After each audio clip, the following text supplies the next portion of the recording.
ಯೇಸುವೇ ಸ್ತೋತ್ರ. ಹಾಲೆಲೂಯ. ಕರ್ತನಾದ ದೇವರೇ, ನಿಮ್ಮನ್ನು ಹರಸುತ್ತೇವೆ. ನಿಮ್ಮ ಪ್ರಸನ್ನತೆಗಾಗಿ, ಉಪಸ್ಥಿತಿಗಾಗಿ ಹಾತೊರೆಯುತ್ತೇವೆ.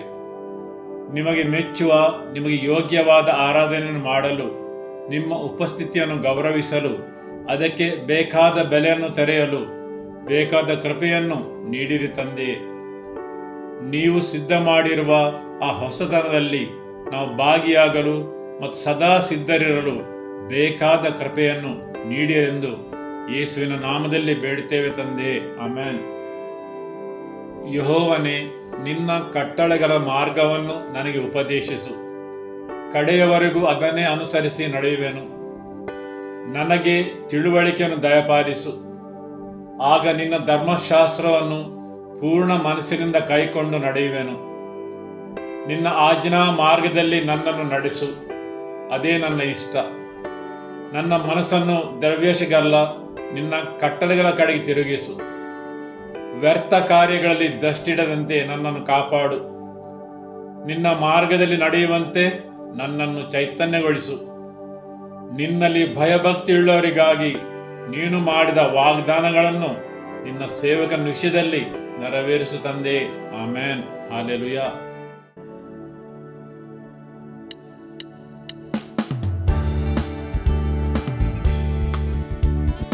ಜಯ ಕೊಡುವ ದೇವರಿಗೆ ಕೋಟಿ ಕೋಟಿ ಸ್ತೋತ್ರ.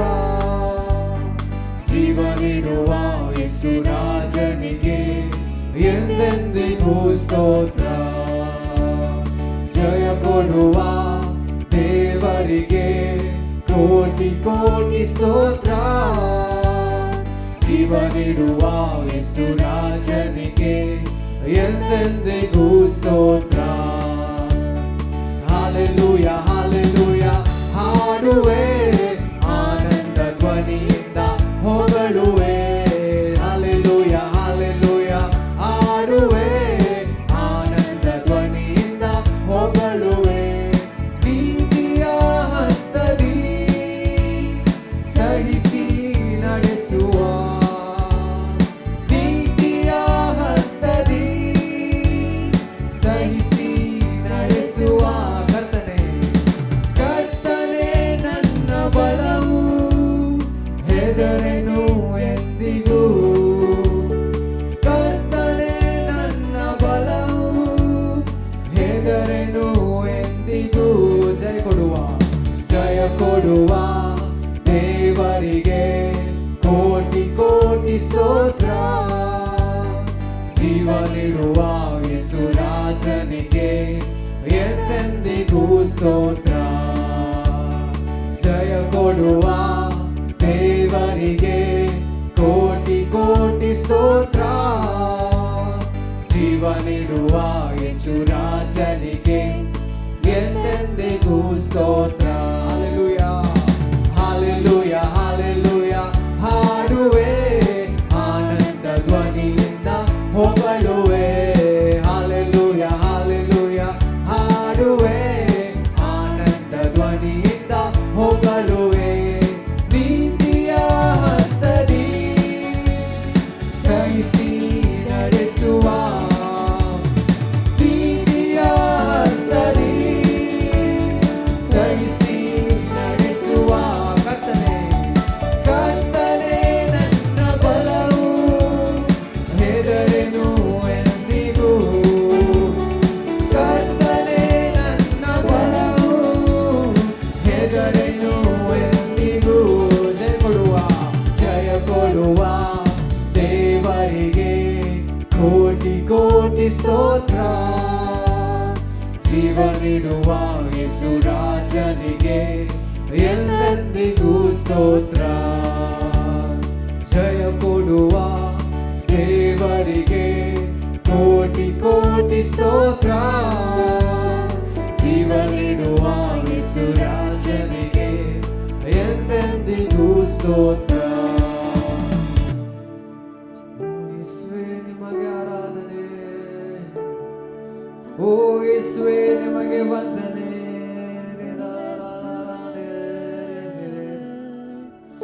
ಓ ಯೇಸುವೇ ನಿಮಗೆ ಆರಾಧನೆ.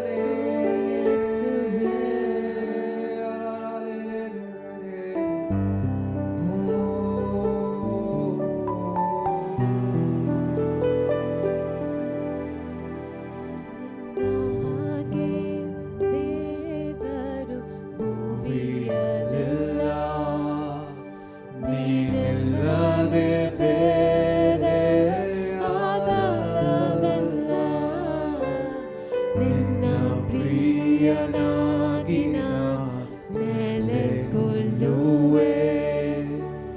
ನೀನೇ ನನ್ನ ಸರ್ವಸ್ವ ನನ್ನ ಯೇಸುವೇ.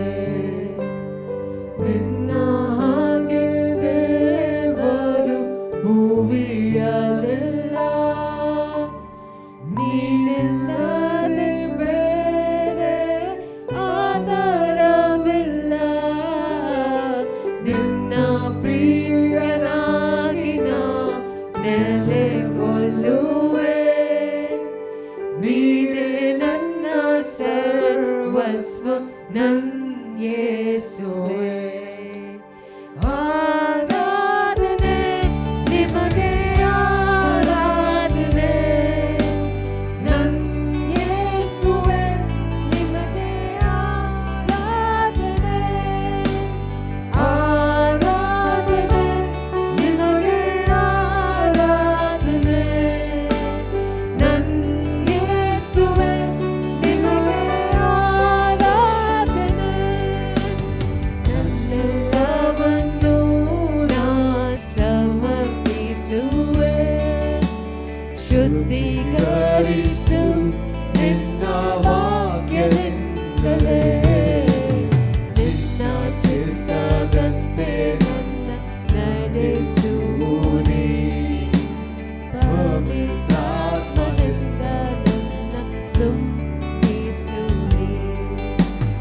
ಆರಾಧನೆ ನಿಮಗೆ, ಆರಾಧನೆ ನನ್ನ ಯೇಸುವೇ.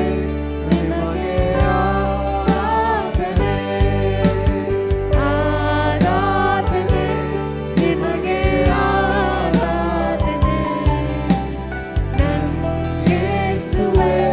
ನಿಮಗೆ ಆರಾಧನೆ.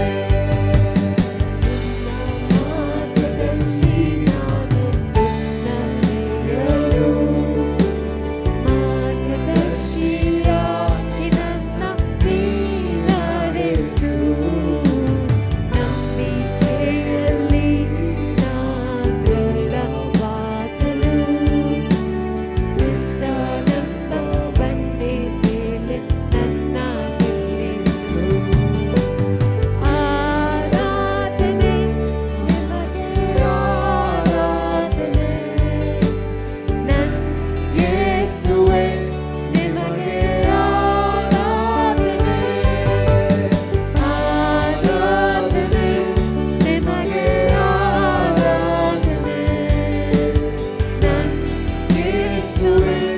ನಿಮಗೆ ಆರಾಧನೆ, ಆರಾಧನೆ ನಿಮಗೆ, ಆರಾಧನೆ ನನ್ನ ಯೇಸುವೇ.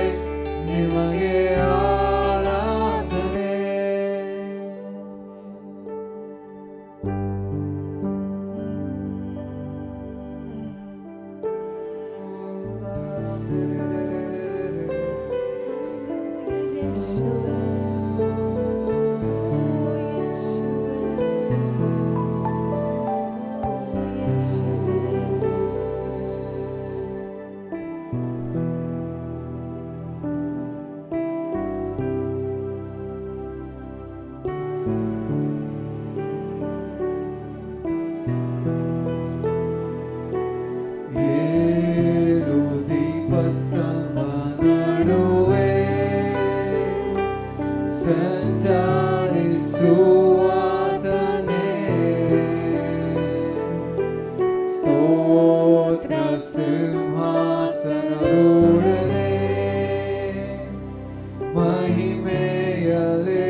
ಸ್ತುತಿಗಳಿಗೆ ಘನಮಾನಕ್ಕೆ ನೀ ಮಾತ್ರ ಯೋಗ್ಯರೇ.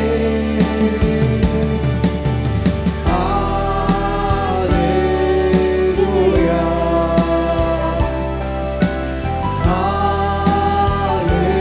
Hallelujah,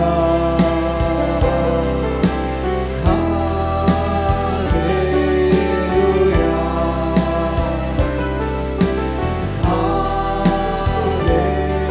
hallelujah.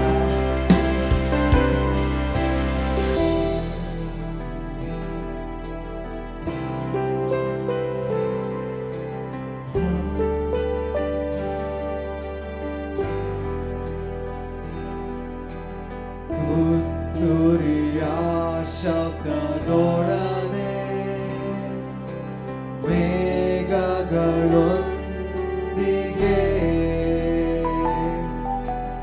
ಅತಿ ಪ್ರಭಾವದೊಡನೆ ಬೇಗನೆ ಬರುವಾತನೇ. ತುತ್ತೂರಿಯ ಶಬ್ದದೊಡನೆ ಮೇಘಗಳೊಂದಿಗೆ ಅತಿ ಪ್ರಭಾವದೊಡನೆ ಬೇಗನೆ ಬರುವಾತನೇ. ರಾಜವು ಬಲ ಮಹಿಮೆಯು ನಿನ್ನವು ಯೇಸುವೇ. ಸ್ತೋತ್ರಕ್ಕೆ ಘನಮಾನಕ್ಕೆ ನೀ ಮಾತ್ರ ಯೋಗ್ಯರೇ. ರಾಜವು ಬಲ ಮಹಿಮೆಯು ನಿನ್ನವು ಯೇಸುವೇ. ಸ್ತೋತ್ರಕ್ಕೆ ಘನಮಾನಕ್ಕೆ ನೀ ಮಾತ್ರ ಯೋಗ್ಯರೇ.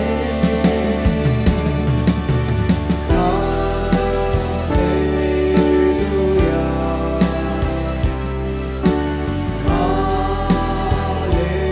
ಹಾಲೆಲೂಯಾ,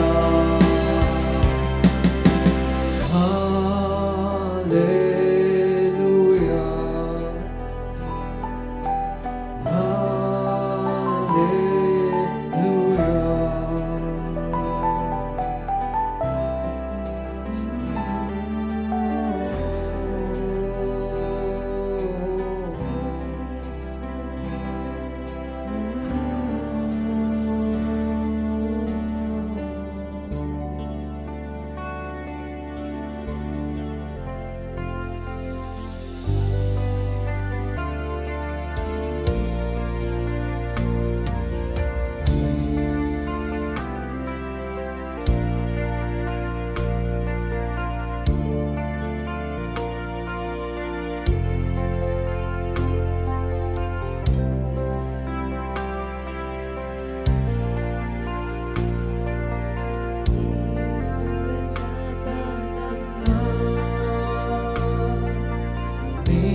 ಹಾಡುವೆನ ಏನೂ ಇಲ್ಲದ ನನ್ನ ನೀ ನನ್ನ ಮೇಲೆತ್ತಿದೆ ನಿನ್ ಪ್ರೀತಿ ನೆನೆಸಲು ಸ್ತೋತ್ರದಿ ಹಾಡುವೆನ ನೀ ನನ್ನ ಪ್ರೀತಿಸಲು ನಾ ಯೋಗ್ಯನೋ ರಾಜ ನೀ ನನ್ನ ನೆನೆಸಲು ನನ್ಮನೆಯಸ್ತರಲು ನೀ ನನ್ನ ಪ್ರೀತಿಸಲು ನಾ ಯೋಗ್ಯನೋ ರಾಜ ನೀ ನನ್ನ ನೆನೆಸಲು ನನ್ಮನೆಯಸ್ತರಲು ಭಯದ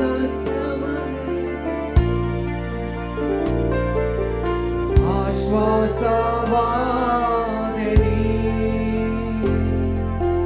ವಾರದ ಇರುಳಲ್ಲಿ ಬೆಳಕಾಗಿ ಬಂದೆ ನೀ ಭಯದ ಸಮಯದಲ್ಲಿ ಆಶ್ವಾಸವಾದೆ ವಾರದ ಇರುಳಲ್ಲಿ ಬೆಳಕಾಗಿ ಬಂದೆ ನೀ ನನ್ನ ಪ್ರೀತಿಸಲು ನಾ ಯೋಗ್ಯನೋ ರಾಜ ನೀ ನನ್ನ ನೆನೆಸಲು ನನ್ಮನೆಯಸ್ತರಲು ನೀ ನನ್ನ ಪ್ರೀತಿಸಲು ನಾ ಯೋಗ್ಯನೋ ರಾಜ ನೀ ನನ್ನ ಪ್ರೀತಿಸಲು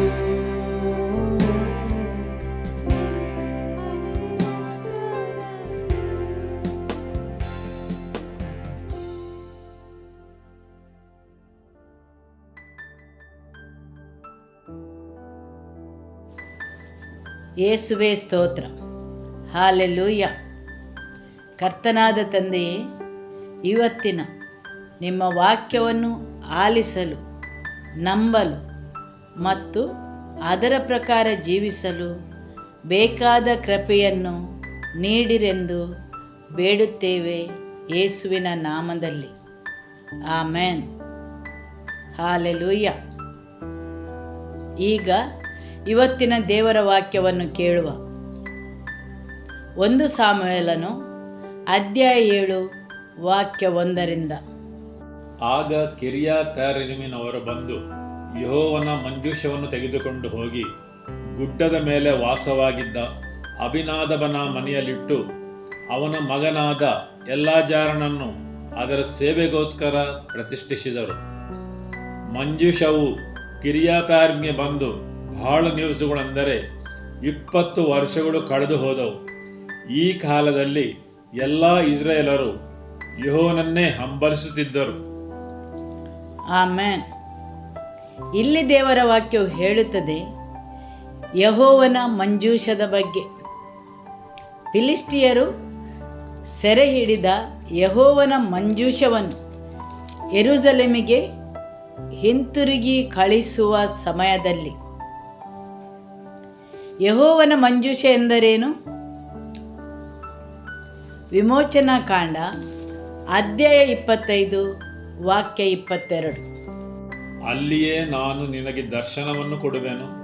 ಕೃಪಾಸನದ ಮೇಲೆ ಆಜ್ಞಾಶಾಸನಗಳನ್ನು ಇಟ್ಟಿರುವ ಮಂಜೂಷದ ಮೇಲಣ 2 ಕೆರೂಬಿಗಳ ನಡುವೆಯೇ ನಾನು ಇದ್ದು ನಿನ್ನ ಸಂಗಡ ಮಾತಾಡಿ ನೀನು ಇಸ್ರಾಯೇಲರಿಗೆ ಆಜ್ಞಾಪಿಸಬೇಕಾಗಿರುವ ಎಲ್ಲ ಸಂಗತಿಗಳನ್ನು ತಿಳಿಸುವೆನು.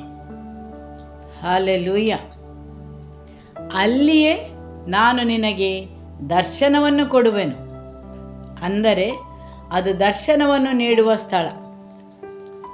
ಕೃಪಾಸನದ ಮೇಲೆ ಆಜ್ಞಾಶಾಸನಗಳನ್ನು ಇಟ್ಟಿರುವ ಮಂಜೂಷದ ಮೇಲನ 2 ಕೆರೂಬಿಗಳ ನಡುವೆಯೇ ನಾನು ಇದ್ದು ನಿನ್ನ ಸಂಗಡ ಮಾತಾಡಿ ನೀನು ಇಸ್ರಾಯೇಲಲ್ಲಿ ಆಜ್ಞಾಪಿಸಬೇಕಾಗಿರುವ ಎಲ್ಲ ಸಂಗತಿಗಳನ್ನು ತಿಳಿಸುವೆನು. ಆಮೆನ್. ಅಂದರೆ ದೇವರು ಸಂಪರ್ಕಿಸುವ ಸ್ಥಳವಾಗಿದೆ. ದೇವರು ಇಲ್ಲಿ ಹೇಳುತ್ತಾರೆ, ನಾನು ಕೃಪಾಸನದ ಮೇಲೆ ಇದ್ದು ನಿನ್ನ ಸಂಗಡ ಮಾತಾಡುವೆನೆಂದು. ಹಾಗಾದರೆ ಯೆಹೋವನ ಮಂಜೂಷ ಅಂದರೆ ದೇವರ ಉಪಸ್ಥಿತಿಯು ತನ್ನ ಜನರ ನಡುವೆ ಇರುವ ಸ್ಥಳ, ಅಥವಾ ದೇವರು ತನ್ನ ಜನರ ನಡುವೆ ವಾಸಿಸಲು ಬಯಸುವ ಒಂದು ನೆರಳು. ಹಾಗೂ ದೇವರ ಮಂಜೂಷದ ಸಂಕೇತವೇನೆಂದರೆ ಯೆಹೋವ ದೇವರು ತನ್ನ ಜನರ ನಡುವೆ ವಾಸಿಸಲು ಬಯಸುವ ಹಾತೊರೆಯುವ ಒಂದು ಸ್ಥಳವಾಗಿದೆ. ಆಮೆನ್. ಹೌದು, ತನ್ನ ಜನರ ನಡುವೆ ವಾಸಿಸಲು ಬಯಸುವ ಹಾಗೂ ಹಾತೊರೆಯುವ ದೇವರ ಸಂಕೇತವಾಗಿದೆ. ಆದುದರಿಂದ ದೇವರ ಮಂಜೂಷವು ಒಂದು ನೆರಳಾಗಿದೆ. ದೇವರು ಎಷ್ಟರ ಮಟ್ಟಿಗೆ ತನ್ನ ಜನರ ನಡುವೆ ವಾಸಿಸಲು ಬಯಸುತ್ತಾರೆಂದು. ದೇವರು ಆದಾಮ ಮತ್ತು ಹವ್ವಳನ್ನು ಸೃಷ್ಟಿಸುವಾಗ ಆತನು ಅವರ ನಡುವೆ ಇದ್ದನು. ಸಂಜೆಯ ತಂಪಿನಲ್ಲಿ ಆತನು ಬಂದು ಅವರ ಜೊತೆ ಸಂಪರ್ಕಿಸುತ್ತಿದ್ದನು. ಮನುಷ್ಯನ ಅವಿಧೇಯತೆಯು ದೇವರ ಉಪಸ್ಥಿತಿಯು ಅವರಿಂದ ದೂರ ಸರಿಯುವಂತೆ ಮಾಡಿತು, ಅಥವಾ ಮನುಷ್ಯನನ್ನು ಆ ಸ್ಥಳದಿಂದ ಹೊರದೂಡಲಾಯಿತು. ದೇವರು ಮನುಷ್ಯರ ನಡುವೆ ಇರುವಂತಹ ಸ್ಥಳದಲ್ಲಿ ಮನುಷ್ಯರು ಇರಲು ಅಸಾಧ್ಯವಾಯಿತು. ಅವರ ನಡುವೆ ಇದ್ದು ಅವರ ಜೊತೆ ಸಂಪರ್ಕಿಸಲು ದೇವರಿಗೆ ಅಸಾಧ್ಯವಾಯಿತು. ಮನುಷ್ಯನು ದೇವರ ಸನ್ನಿಧಾನದಿಂದ ಬೇರ್ಪಡಬೇಕಾಯಿತು. ಮನುಷ್ಯನ ಅವಿಧೇಯತೆಯಿಂದ ಹಾಗೂ ಅವನ ಬಂಡಾಯ ಏಳುವ ಸ್ವಭಾವದಿಂದ ದೇವರು ತನ್ನ ಸನ್ನಿಧಾನದಿಂದ ಅವನನ್ನು ದೂರ ಮಾಡಬೇಕಾಯಿತು. ಅವನು ಇನ್ನು ಮುಂದೆ ದೇವರ ಉಪಸ್ಥಿತಿಯಲ್ಲಿ ಇರದಾದನು. ಸರಿಯಲ್ಲವೇ? ಆಮೆನ್. ಆದರೆ ಮನುಷ್ಯರ ನಡುವೆ ವಾಸಿಸಬೇಕೆಂಬ ದೇವರ ಬಯಕೆಯು ಬದಲಾಗಲಿಲ್ಲ. ಮನುಷ್ಯರ ನಡುವೆ ವಾಸಿಸಬೇಕೆಂಬ ದೇವರ ಹಸಿವು ಬದಲಾಗಲಿಲ್ಲ. ಆದರೆ ಅವನು ಯಾವಾಗಲೂ ಮನುಷ್ಯರ ನಡುವೆ ವಾಸಿಸಬೇಕೆಂದು ಬಯಸಿದನು. ತನ್ನ ಜನರ ನಡುವೆ ವಾಸಿಸಲು ಬಯಸಿದನು. ಆದುದರಿಂದ ದೇವರ ವಾಕ್ಯ ಹೇಳುತ್ತದೆ, ದೇವರ ಮಂಜೂಷವೆಂದರೆ ದೇವರು ಮನುಷ್ಯರ ನಡುವೆ ವಾಸಿಸುವ ಸ್ಥಳ. ಮನುಷ್ಯನು ದೇವರಿಂದ ಬೇರ್ಪಟ್ಟ ಮೇಲೆ, ಅಂದರೆ ಇನ್ನು ಮುಂದೆ ಮನುಷ್ಯನು ದೇವರ ಜೊತೆ ಸಂಪರ್ಕವನ್ನು ಇಡಲಾಗದ ಸ್ಥಿತಿಯಲ್ಲಿ ಇರುವಾಗ, ಯಾಕೆಂದರೆ ದೇವರ ನ್ಯಾಯ, ಆತನ ನೀತಿಯು ಮನುಷ್ಯರು ಆತನ ಉಪಸ್ಥಿತಿಯಲ್ಲಿ ಇರದಂತೆ ತೀರ್ಪನ್ನು ಬಯಸಿತು, ಅಥವಾ ಮನುಷ್ಯನನ್ನು ಆತನ ಉಪಸ್ಥಿತಿಯಿಂದ ದೂರ ಉಳಿಯುವಂತೆ ಮಾಡಿತು. ಆದಾಮನು ದೇವರಿಗೆ ಅವಿಧೇಯನಾಗುವ ಮೊದಲು ಬಂದ ಹಾಗೆ ಅವನು ದೇವರ ಸನ್ನಿಧಾನಕ್ಕೆ ಬರಲು ಅಸಾಧ್ಯವಾಯಿತು. ಹೌದು, ಆದಾಮನು ದೇವರಿಗೆ ಅವಿಧೇಯನಾಗುವ ಮೊದಲು ಅವನಿಗೆ ದೇವರ ಉಪಸ್ಥಿತಿಗೆ ಅಥವಾ ಸನ್ನಿಧಾನಕ್ಕೆ ಬರಲು ತುಂಬ ಸ್ವಾತಂತ್ರ್ಯ ಇತ್ತು. ಆದರೆ ಅವನು ದೇವರ ಎದುರಿಗೆ ಬಂಡಾಯ ಎದ್ದಾಗ ಅದನ್ನು ಕಳೆದುಕೊಂಡನು.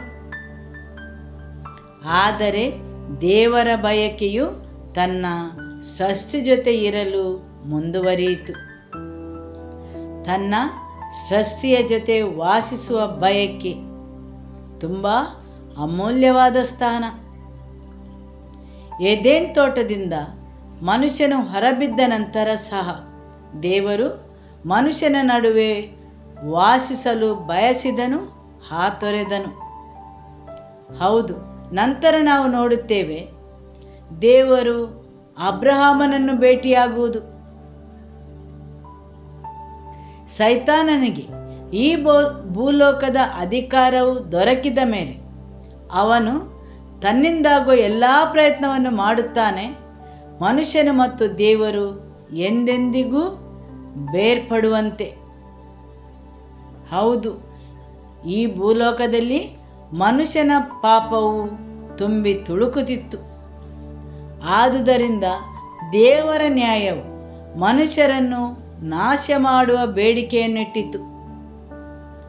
ಆದಿಕಾಂಡ ಅಧ್ಯಾಯ 6ರಲ್ಲಿ ದೇವರ ವಾಕ್ಯವು ಹೇಳುತ್ತದೆ, ನಾನು ಮನುಷ್ಯನನ್ನು ಸೃಷ್ಟಿಸಿದ್ದಕ್ಕಾಗಿ ಪಶ್ಚಾತ್ತಾಪ ಪಡುತ್ತೇನೆ ಎಂದು.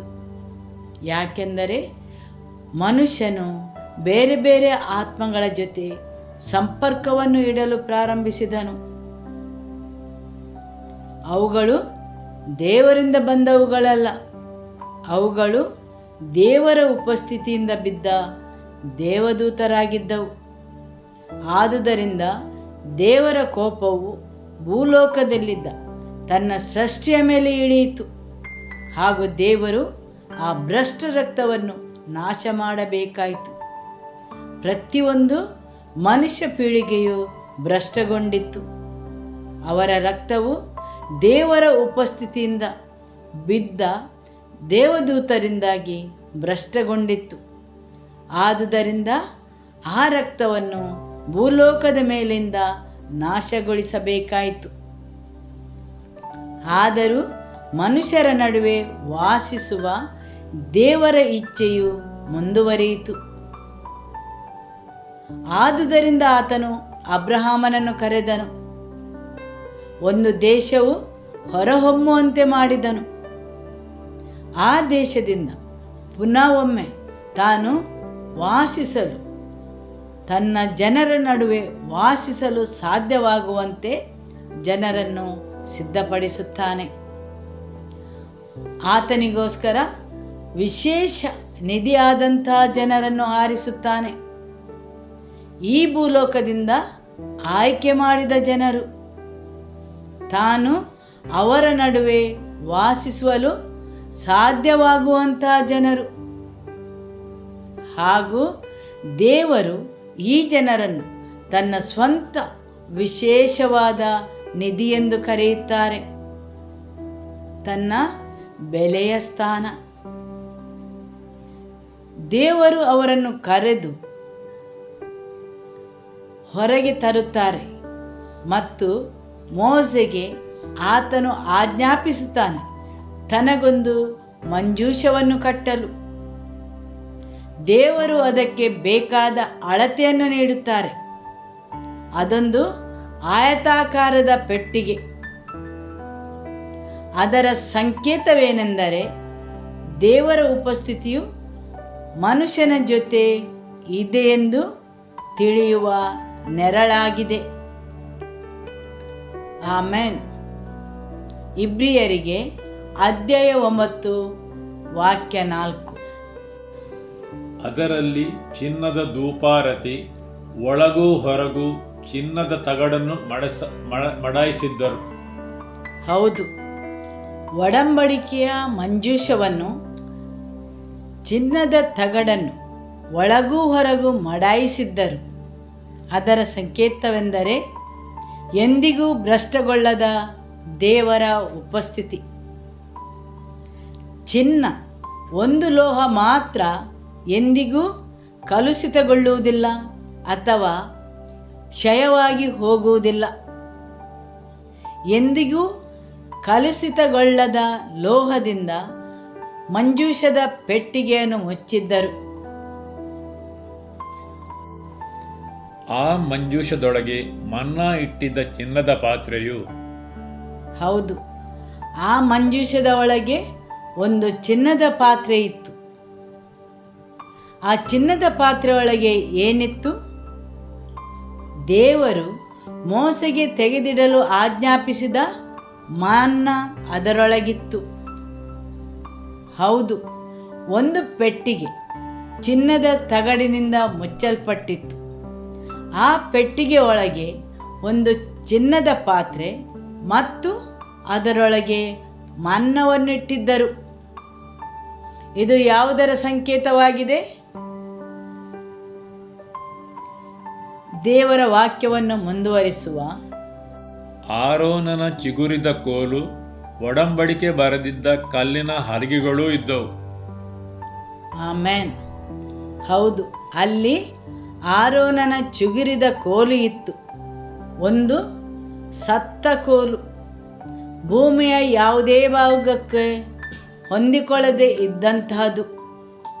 ಅದು ಭೌತಿಕವಾಗಿ ಒಂದು ಗಿಡವು ಬೆಳೆದು ಚಿಗುರಿ ಹೂ ಬಿಡಲು ಬೇಕಾದ ಎಲ್ಲ ನಿಯಮವನ್ನು ಅದು ಉಲ್ಲಂಘಿಸಿತ್ತು. ಸ್ವಾಭಾವಿಕವಾದ ಎಲ್ಲ ನಿಯಮಗಳನ್ನು ನಿರ್ಮೂಲ ಮಾಡಿದ ಸಂಕೇತವಾಗಿ ಈ ಕೋಲು ಇತ್ತು. ಒಂದು ಸತ್ತ ಕೋಲು, ಅನೇಕ ವರ್ಷಗಳಿಂದ ಉಪಯೋಗಿಸಿದ ಕೋಲು.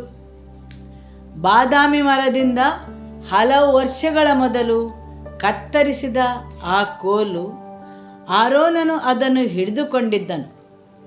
ಅದು ಒಣಗಿ ಹೋದ ಕೋಲು. ಅದರಲ್ಲಿ ಜೀವಾಂಶದ ಯಾವುದೇ ತುಣುಕು ಸಹ ಇರಲಿಲ್ಲ. ಅದಕ್ಕೆ ಬೇರುಗಳಿರಲಿಲ್ಲ. ಭೂಮಿಗೆ ಯಾವುದೇ ರೀತಿಯಲ್ಲಿ ಸಂಪರ್ಕವಿರಲಿಲ್ಲ. ಭೂಮಿಯ ಯಾವುದೇ ಅಂಶಗಳು ಅದನ್ನು ಪೋಷಿಸುವಂತಿರಲಿಲ್ಲ. ಅದಕ್ಕೆ ಯಾವುದೇ ರೀತಿಯಲ್ಲಿ ಜೀವ ಕೊಡಲು ಸಾಧ್ಯವಿರಲಿಲ್ಲ. ಆದರೂ ಅದರಲ್ಲಿ ಜೀವವು ಹರಿಯಿತು. ಅದು ಚಿಗುರಿತು, ಹೂ ಬಿಟ್ಟಿತು ಮತ್ತು ಫಲವನ್ನು ನೀಡಿತು. ಹಾಲೆಲೂಯ. ಹೌದು, ದೇವರ ಮಂಜೂಷವು ಆರೋನನ ಕೋಲನ್ನು ಹೊತ್ತುಕೊಂಡಿತ್ತು. ಹೌದು, ಆ ಆರೋನನ ಕೋಲು ನಿರ್ಜೀವ ವಸ್ತುಗಳನ್ನು ಸಹ ದೇವರ ಉಪಸ್ಥಿತಿ ಹೇಗೆ ಪರಿವರ್ತಿಸುತ್ತದೆ ಎಂಬುದರ ಸಂಕೇತವಾಗಿದೆ. ಅಥವಾ ಜೀವನದಲ್ಲಿ ಭರವಸೆ ಕಳೆದುಕೊಂಡವರ ಬಗ್ಗೆ ಅಥವಾ ಜೀವನದಲ್ಲಿ ನಿರಾಸೆಗೊಂಡವರ ಬಗ್ಗೆ. ಮರದಿಂದ ಬೇರ್ಪಟ್ಟ ಒಂದು ಕೋಲು. ಹಾಗೂ ಈ ಮಂಜೂಷದೊಳಗೆ ಒಡಂಬಡಿಕೆ ಬರೆದಿದ್ದ ಕಲ್ಲಿನ ಹಲಗೆಗಳು ಇದ್ದವು. ದೇವರು ಕಲ್ಲಿನ ಹಲಗೆಗಳ ಮೇಲೆ ಬರೆದಿದ್ದರು. ಅದು ದೇವರ ವಾಕ್ಯವಾಗಿದೆ. ಅದನ್ನು ದೇವರು ತನ್ನ ಸ್ವಂತ ಕೈಯಲ್ಲಿ ಕಲ್ಲಿನ ಹಲಗೆಗಳ ಮೇಲೆ ಬೆಂಕಿಯಿಂದ ಸುಟ್ಟು ಬರೆದಿದ್ದರು. ದೇವರು ಮೊದಲು ಮಾಡಿದ ಆ ಕಲ್ಲಿನ ಹಲಗೆಗಳನ್ನು ಮೋಸಿ ತನ್ನ ಕೋಪದಿಂದ ಮುರಿದು ಬಿಟ್ಟಿದ್ದನು. ಹೌದು, ಜನರು ಬಂಗಾರದ ವಿಗ್ರಹ ಮಾಡಿ ಅದನ್ನು ಪೂಜಿಸಿದ್ದು ನೋಡಿದಾಗ ಮೋಸೆಯು ದೇವರು ತಯಾರಿಸಿಕೊಟ್ಟ ಆ ಕಲ್ಲಿನ ಹಲಗೆಗಳನ್ನು ಮುರಿದು ಬಿಟ್ಟನು. ಎರಡನೇ ಸಲ ಕಲ್ಲಿನ ಹಲಗೆಗಳನ್ನು ಮೋಸೆ ಮಾಡಿದನು. ದೇವರು ಅದರಲ್ಲಿ ತನ್ನ ಆಜ್ಞೆಗಳನ್ನು ಬರೆದನು. ಹೌದು, ಅದು ದೇವರ ವಾಕ್ಯದ ಸಂಕೇತವಾಗಿದೆ. ದೇವರ ಮಂಜೂಷವು ದೇವರ ಆಜ್ಞೆಗಳ ಹಲಗೆಗಳನ್ನು ಹೊತ್ತುಕೊಂಡಿತ್ತು. ಅದು ದೇವರ ವಾಕ್ಯದ ಸಂಕೇತವಾಗಿದೆ. ತೋರ ಇಸ್ರೇಲ್ನಲ್ಲಿ ಜನರು ಉಪಯೋಗಿಸುವಂಥ ದೇವರ ನಿಯಮಗಳ ದೇವರ ವಾಕ್ಯ. ಹೌದು, ಅದರಲ್ಲಿ ದೇವರ ಆಜ್ಞೆಗಳಿದ್ದವು ಮತ್ತು ಮನ್ನ ಇತ್ತು. ಆ ಮನ್ನವು ಇಸ್ರಾಯೇಲರಿಗೆ ಏನನ್ನು ನೀಡುತ್ತಿತ್ತು? ಅವರ ದೇಹಕ್ಕೆ ಬೇಕಾದ ಅದು ಆಹಾರವಾಗಿತ್ತು. ಹೌದು, ಈ ಮನ್ನವು ಬೇರೆ ಕೆಲವು ಅರ್ಥಗಳನ್ನು ನೀಡಬಹುದು, ಆದರೆ ಇಸ್ರಾಯೇಲರಿಗೆ ಅವರ ದೇಹಕ್ಕೆ ಬೇಕಾದ ಆಹಾರವಾಗಿತ್ತು. ಮರುಭೂಮಿಯಲ್ಲಿ 40 ವರ್ಷ ಅವರ ಹಸಿವನ್ನು ನೀಗಿಸಿತ್ತು ಹಾಗೂ ದೇವರ ಉಪಸ್ಥಿತಿಯಲ್ಲಿ ಅವರಿಗೆ ಬೇಕಾದ ಪೂರ್ವ ಸಿದ್ಧತೆಯಾಗಿತ್ತು. ಹೌದು, ದೇವರ ಉಪಸ್ಥಿತಿಯಲ್ಲಿ ಸಿಗುವ ಅಲೌಕಿಕವಾದ ಪೂರೈಕೆ ಆಗಿತ್ತು. ಚಿನ್ನದ ಪಾತ್ರೆ ಇದು ದೇವರ ಉಪಸ್ಥಿತಿಯಲ್ಲಿ ಸಿಗುವ ಅಲೌಕಿಕವಾದ ಪೂರೈಕೆಯ ಸಂಕೇತ. ಹೌದು, ದೇವರ ಮಂಜೂಷವು ಅಲೌಕಿಕವಾದ ಪೂರೈಕೆಯನ್ನು ಹೊಂದಿತ್ತು. ದೇವರು ಮೋಸೆಗೆ ಆಜ್ಞಾಪಿಸಿದ್ದರು, ಸ್ವಲ್ಪ ಮನ್ನವನ್ನು ತೆಗೆದುಕೊಂಡು ಚಿನ್ನದ ಪಾತ್ರೆಯಲ್ಲಿ ಕಾಪಾಡಿ ಇಡಲು. ದೇವರ ಪ್ರಸನ್ನತೆಯಲ್ಲಿ ಏನೆಲ್ಲ ಇದೆ ಎಂಬುದರ ಸಂಕೇತವಾಗಿ ಹಾಗೂ ದೇವರ ಉಪಸ್ಥಿತಿಯಲ್ಲಿ, ಆತನ ಪ್ರಸನ್ನತೆಯಲ್ಲಿ, ಆತನ ಬಲದಲ್ಲಿ, ಆತನ ಮಹಿಮೆಯಲ್ಲಿ ಏನೆಲ್ಲ ದೊರಕುತ್ತದೆ ಎಂಬುದರ ಸಂಕೇತವಾಗಿದೆ. ಆಮೆನ್. ಹೌದು, ದೇವರ ಮಂಜೂಷವು ಅದರೆಲ್ಲದರ ನೆರಳಾಗಿದೆ. ಅದಕ್ಕಿಂತ ಹೆಚ್ಚಾದ ಅನೇಕ ವಿಷಯಗಳಿಗೆ ಅದು ನೆರಳಾಗಿದೆ. ಆಮೆನ್. ಹಾಗೂ ಅದು ದೇವರು ಜನರನ್ನು ಭೇಟಿಯಾಗುವ ಸ್ಥಳ ಮತ್ತು ದೇವರು ಜನರನ್ನು ಸಂಪರ್ಕಿಸುವ ಸ್ಥಳ. ಹಾಲೆಲೂಯ. ಅದರಲ್ಲಿ ಮನ್ನ ಇತ್ತು, ಅದು ದೇವರ ಅಲೌಕಿಕವಾದ ಪೂರೈಕೆಯ ಸಂಕೇತ. ಅದರಲ್ಲಿ ದೇವರ ವಾಕ್ಯವಿತ್ತು, ಅದರೊಳಗೆ ಆರೋನನ ಕೋಲು ಇತ್ತು. ಹೌದು, ಅದರೊಳಗೆ ಆರೋನನ ಕೋಲು ಇತ್ತು. ಅದರ ಅರ್ಥವೇನು? ಪುನರುತ್ಥಾನಗೊಂಡ ಜೀವನ. ಹೌದು, ಆ ಕೋಲು ಸತ್ತಿತ್ತು. ಹಲವು ವರ್ಷಗಳ ಮೊದಲು ಮರದಿಂದ ಕತ್ತರಿಸಿ ಬೇರ್ಪಡಿಸಿದ್ದರು. ಅದು ಸತ್ತು ಒಣಗಿ ಹೋಗಿತ್ತು. ಅದರಲ್ಲಿ ಜೀವದ ಯಾವುದೇ ಅಂಶವೂ ಇರಲಿಲ್ಲ. ಅದರಲ್ಲಿ ಯಾವುದೇ ಜೀವರಸವಿರಲಿಲ್ಲ. ಆದರೆ ಅದರೊಳಗೆ ಪುನರುತ್ಥಾನದ ಜೀವವು ಬಂತು. ಆಮೆನ್. ಹಾಲೆಲೂಯ. ಭರವಸೆಯನ್ನು ಕಳೆದುಕೊಂಡ ಯಾವುದೇ ಸನ್ನಿವೇಶ ಅಥವಾ ನಿರಾಶೆಗೊಂಡ ಯಾವುದೇ ಮನುಷ್ಯರು ದೇವರ ಉಪಸ್ಥಿತಿಗೆ ಬಂದರೆ ಅಲ್ಲಿ ಪೂರ್ವ ಸಿದ್ಧತೆಯಾಗಿ ಇದ್ದ ದೇವರ ಪೂರೈಕೆಯಿಂದ ಅದು ಪುನರುತ್ಥಾನಗೊಳ್ಳಬಹುದು. ಯಾವುದೇ ರೀತಿಯ ಸತ್ತಂಥ ಸನ್ನಿವೇಶವನ್ನು ದೇವರು ಪುನಃ ಜೀವಕ್ಕೆ ತರಲು ಶಕ್ತರಾಗಿದ್ದಾರೆ. ಆದರೆ ಅದು ದೇವರ ಕಾರ್ಯಸೂಚಿಯಲ್ಲಿರಬೇಕು, ದೇವರ ಉದ್ದೇಶಕ್ಕೆ ಹೊಂದಿಕೊಂಡಿರಬೇಕು. ಪುನರುತ್ಥಾನಗೊಂಡ ಜೀವ ಅದು ಯಾವುದೇ ವಿಷಯವಾಗಿರಬಹುದು, ಎಷ್ಟೊಂದು ಕೆಟ್ಟ ಸ್ಥಿತಿಯಲ್ಲೂ ಇರಬಹುದು. ಅದನ್ನು ದೇವರ ಉಪಸ್ಥಿತಿಗೆ ತಂದರೆ ದೇವರ ಜೀವವು ಅದರೊಳಗೆ ಹರಿದು ಅದಕ್ಕೆ ಪುನಃ ಜೀವವನ್ನು ನೀಡುತ್ತಾರೆ. ಪುನರುತ್ಥಾನಗೊಂಡ ಜೀವ. ದೇವರು ಆರೋನನ ಕೋಲನ್ನು ಮಂಜೂಷದ ಒಳಗೆ ಇಡಲು ಬಯಸುತ್ತಾರೆ. ಯಾಕೆಂದರೆ ಪುನರುತ್ಥಾನಗೊಂಡ ಜೀವನವು ಜನರಿಗೆ ಲಭ್ಯವಿದೆ ಎಂದು ತೋರಿಸಿಕೊಡಲು. ಆದರೆ ಮೊದಲು ಆ ಕೋಲು ಸಾಯಬೇಕು. ಆ ಕೋಲು ಭೂಮಿಗೆ ಹೊಂದಿಕೊಂಡು ಇರಬಾರದು. ಹೊಂದಿಕೊಂಡಿದ್ದರೆ ಅದು ಚಿಗುರುವುದಿಲ್ಲ. ಆದುದರಿಂದ ಆ ಕೋಲು ಸಂಪೂರ್ಣವಾಗಿ ಭೂಮಿಯಿಂದ ಬೇರ್ಪಟ್ಟಿರಬೇಕು. ಎಲ್ಲಿಯವರೆಗೆ ಸಾಮಾನ್ಯ ಜೀವವು, ಲೌಕಿಕವಾದ ಜೀವವು ನಿಮ್ಮಲ್ಲಿ ಹರಿಯುತ್ತದೆ, ಅಲ್ಲಿಯವರೆಗೆ ಪುನರುತ್ಥಾನದ ಜೀವವು ಅಲ್ಲಿ ಹರಿಯಲು ಸಾಧ್ಯವಿಲ್ಲ. ಸರಿಯಲ್ಲವೇ? ಹೌದು. ದೇವರು ಅವರಿಗೆ ಹೇಳುವುದಿಲ್ಲ, ಹೋಗಿ ಒಂದು ಮರದ ಗೆಲ್ಲನ್ನು ಕಡಿದು ತಂದು ನನ್ನ ಉಪಸ್ಥಿತಿಯಲ್ಲಿ ಇಡಿರಿ ಎಂದು.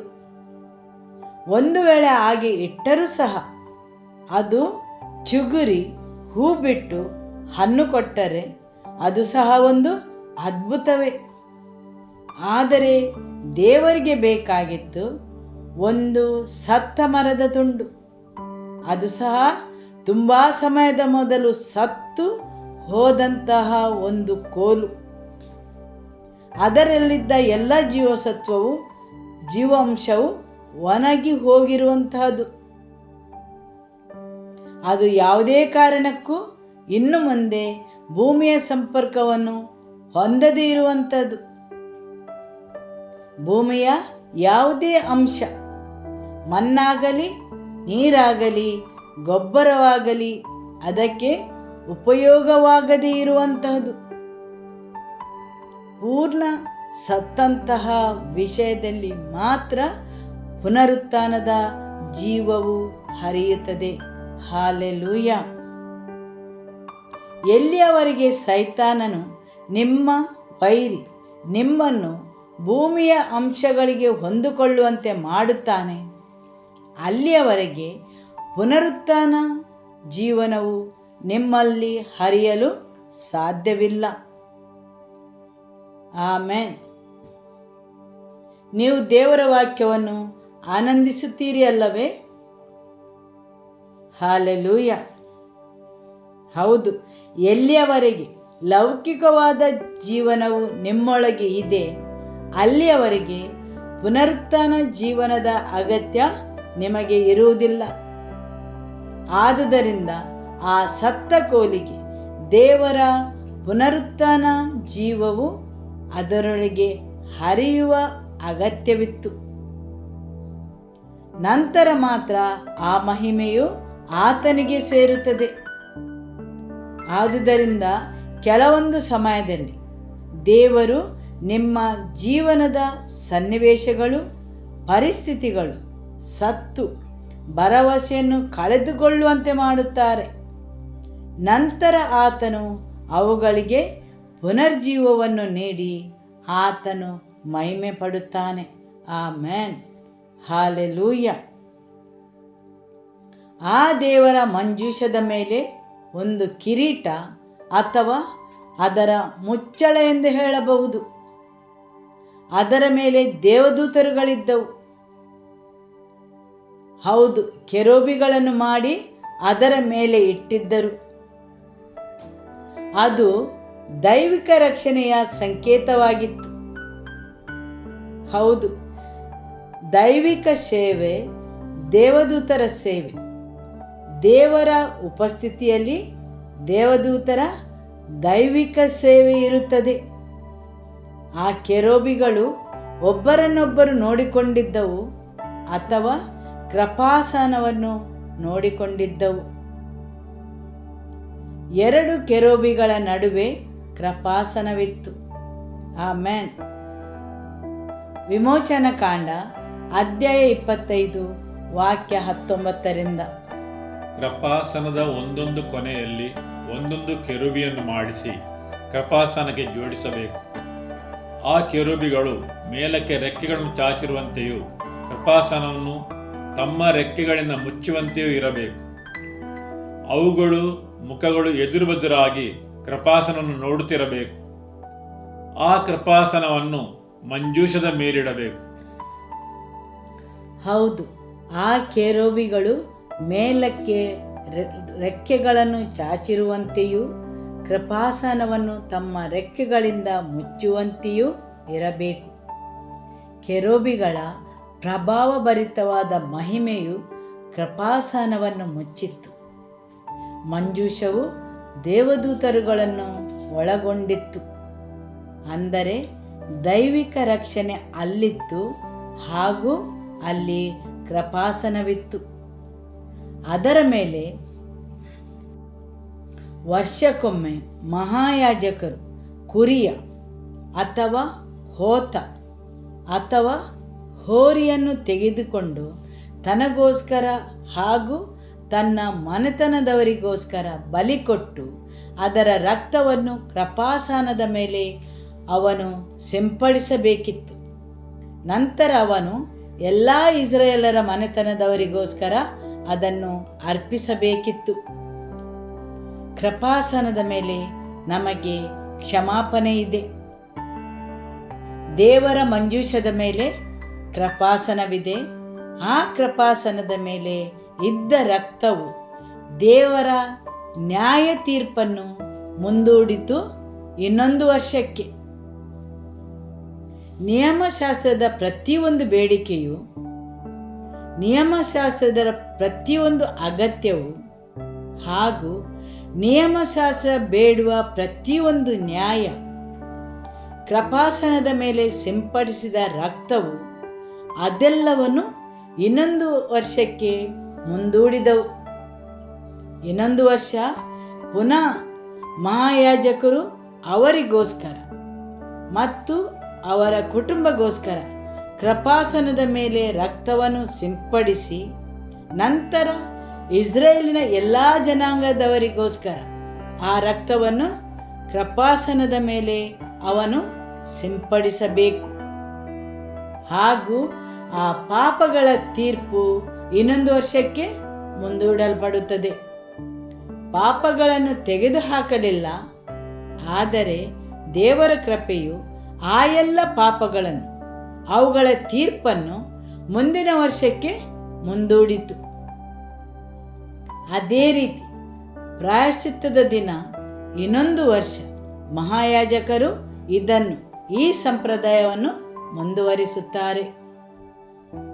ಆದರೆ ತೀರ್ಪು ಇನ್ನೂ ಬಾಕಿ ಉಳಿದಿದೆ. ನಿಯಮಶಾಸ್ತ್ರವು ಕೇಳುವ ನ್ಯಾಯವು ಇನ್ನೂ ಬಾಕಿ ಉಳಿದಿದೆ. ನಿಯಮಶಾಸ್ತ್ರದ ಬೇಡಿಕೆ ಆಗಿರುವ ನ್ಯಾಯವು ಇನ್ನೂ ಹಾಗೆಯೇ ಬಾಕಿ ಉಳಿದಿದೆ. ಆದರೆ ಮಹಾಯಾಜಕರು ಹೋಗಿ ಕೃಪಾಸನದ ಮೇಲೆ ರಕ್ತವನ್ನು ಸಿಂಪಡಿಸುತ್ತಾರೆ ಹಾಗೂ ಪ್ರತಿಯೊಂದನ್ನು ಮುಂದಿನ ವರ್ಷಕ್ಕೆ ಮುಂದೂಡಲ್ಪಡುತ್ತದೆ. ಯೋಮ್ ಕಿಪ್ಪುರ್ ಅಂದರೆ ಪ್ರಾಯಶ್ಚಿತ್ತದ ದಿನ ಮಹಾಯಾಜಕರು ಪುನಃ ಬಂದು ರಕ್ತವನ್ನು ಸಿಂಪಡಿಸುತ್ತಾರೆ. ಪಾಪದ ಭಾರ ಹಾಗೇನೇ ಇದೆ, ಪಾಪದ ಬೇಡಿಕೆಯು ಹಾಗೇನೇ ಇದೆ, ಅದರ ಅಗತ್ಯ, ಅದರ ನ್ಯಾಯ ಇನ್ನೂ ಹಾಗೆಯೇ ಬಾಕಿ ಇದೆ. ಆದರೆ ಅವುಗಳೆಲ್ಲವೂ ಮುಂದೂಡಲ್ಪಡುತ್ತವೆ. ಸರಿಯಲ್ಲವೇ? ಆಮೆನ್. ಹೌದು, ವರ್ಷಕ್ಕೆ 1 ಸಾರಿ ಮಹಾಯಾಜಕನು 2ನೇ ಭಾಗದೊಳಗೆ ಹೋಗುತ್ತಾನೆ. ಅದು ಮಹಾಪವಿತ್ರ ಸ್ಥಾನ. ರಕ್ತವಿಲ್ಲದ ಬರಿ ಕೈಯಲ್ಲಿ ಅಲ್ಲ, ಆದರೆ ರಕ್ತವನ್ನು ತೆಗೆದುಕೊಂಡು ಹೋಗುತ್ತಾನೆ. ರಕ್ತ ಆತನಿಗೋಸ್ಕರ ಮತ್ತು ಎಲ್ಲ ಇಸ್ರೇಲ್ ಜನರಿಗೋಸ್ಕರ. ಪ್ರತಿ ವರ್ಷ ತಪ್ಪದೆ ಅವನದನ್ನು ಮಾಡಬೇಕಾಗಿತ್ತು. ಪ್ರತಿಯೊಬ್ಬ ಇಸ್ರೇಲನು ಆ ದಿನ ಅಲ್ಲಿ ನೆರವೇರಬೇಕಿತ್ತು. ಪ್ರಾಯಶ್ಚಿತ್ತದ ದಿನ. ಹೌದು, ದೇವರ ಮಂಜೂಷ ಕೃಪೆಯನ್ನು ಹೊಂದಿತ್ತು. ಎಲ್ಲಿಯವರೆಗೆ ಕೃಪಾಸನದ ಮೇಲೆ ರಕ್ತವು ಇದೆಯೋ ಅಲ್ಲಿಯವರೆಗೆ, ಕೃಪಾಸನದ ಮೇಲೆ ರಕ್ತವನ್ನು ಸಿಂಪಡಿಸುವವರೆಗೆ, ಅಂದರೆ ನಿಯಮಶಾಸ್ತ್ರದ ಬೇಡಿಕೆಯು ಅಲ್ಲಿ ಇತ್ತು. ಮಹಾಯಾಜಕರು ಅದನ್ನು ಧೂಪಾರತಿಯಿಂದ ಮುಚ್ಚಿಡುತ್ತಿದ್ದರು. ಅಲ್ಲಿ ಕೃಪೆ ಮತ್ತು ಕ್ಷಮಾಪಣೆ. ದೇವರ ಉಪಸ್ಥಿತಿಯಲ್ಲಿ ರಕ್ತದ ಕೆಳಗೆ ಯಾವಾಗಲೂ ಕ್ಷಮಾಪಣೆ ಇದೆ. ಆಮೆನ್. ಯಾಕೆಂದರೆ ದೇವರ ಎದುರಲ್ಲಿ ಯಾವ ಮನುಷ್ಯನೂ ನೀತಿವಂತನಲ್ಲ. ಯಾವುದೇ ಮನುಷ್ಯನು ದೇವರ ಎದುರಲ್ಲಿ ನೀತಿವಂತನಾಗಿ ನಿಲ್ಲಲು ಸಾಧ್ಯವಿಲ್ಲ. ಆವಾಗ ಮಹಾಯಾಜಕರು ಸಿಂಪಡಿಸಿದ ರಕ್ತದಂತೆ ಈಗ ನಾವು ಯೇಸುವಿನ ರಕ್ತವನ್ನು ನಮ್ಮ ಮೇಲೆ ಸಿಂಪಡಿಸಿದಾಗ ಆ ರಕ್ತವು ನಮ್ಮ ಪರವಾಗಿ ಮಾತಾಡುತ್ತದೆ. Amen, hallelujah.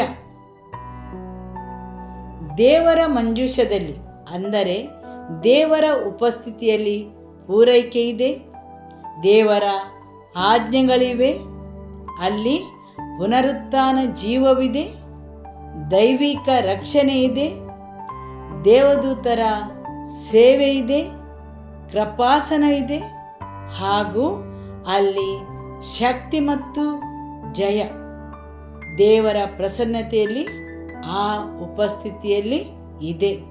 ಆಮೆನ್. ಅದನ್ನು ಇಸ್ರಾಯೇಲರು ತಿಳಿದಿದ್ದರು. ಆದುದರಿಂದ 1 ಸಾಮ್ಯೇಲನು ಅಧ್ಯಾಯ 4 ವಾಕ್ಯ 1 ಓದುವ, ಇಸ್ರಾಯೇಲರು ಫಿಲಿಷ್ಟಿಯರಿಗೆ ವಿರೋಧವಾಗಿ ಯುದ್ಧಕ್ಕೆ ಹೊರಟು ಎಬೆನೆಜರಿನ ಸಮೀಪದಲ್ಲಿ ಪಾಳೆಯ ಮಾಡಿಕೊಂಡರು. ಫಿಲಿಷ್ಟಿಯರು ಬಂದು ಅಫೇಕಿನಲ್ಲಿ ಇಳುಕೊಂಡರು. ಇವರು ಇಸ್ರಾಯೇಲರಿಗೆ ಎದುರಾಗಿ ವ್ಯೂಹಗಟ್ಟಿ ಯುದ್ಧ ಮಾಡಲು ಇಸ್ರಾಯೇಲರು ಸೋತರು. ಫಿಲಿಷ್ಟಿಯರು ರಣರಂಗದಲ್ಲಿ ಸುಮಾರು 4,000 ಮಂದಿ ಇಸ್ರಾಯೇಲರನ್ನು ಸಂಹರಿಸಿದರು.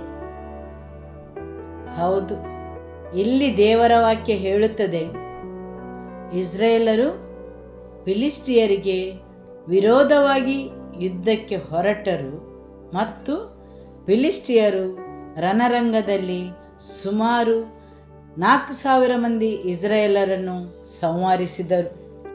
ಇಸ್ರಾಯೇಲರು ತಮ್ಮ ಪಾಳೆಯಕ್ಕೆ ಹಿಂದಿರುಗಿದ ಮೇಲೆ ಅವರ ಹಿರಿಯರು ಅವರಿಗೆ, ಯೆಹೋವನು ಈ ಹೊತ್ತು ನಮ್ಮನ್ನು ಫಿಲಿಷ್ಟಿಯರಿಂದ ಅಪಜಯಪಡಿಸಿದ್ದೇಕೆ? ಶಿಲೋಮಿನಿಂದ ಯೆಹೋವನ ಒಡಂಬಡಿಕೆಯ ಮಂಜೂಷವನ್ನು ತರಿಸೋಣ.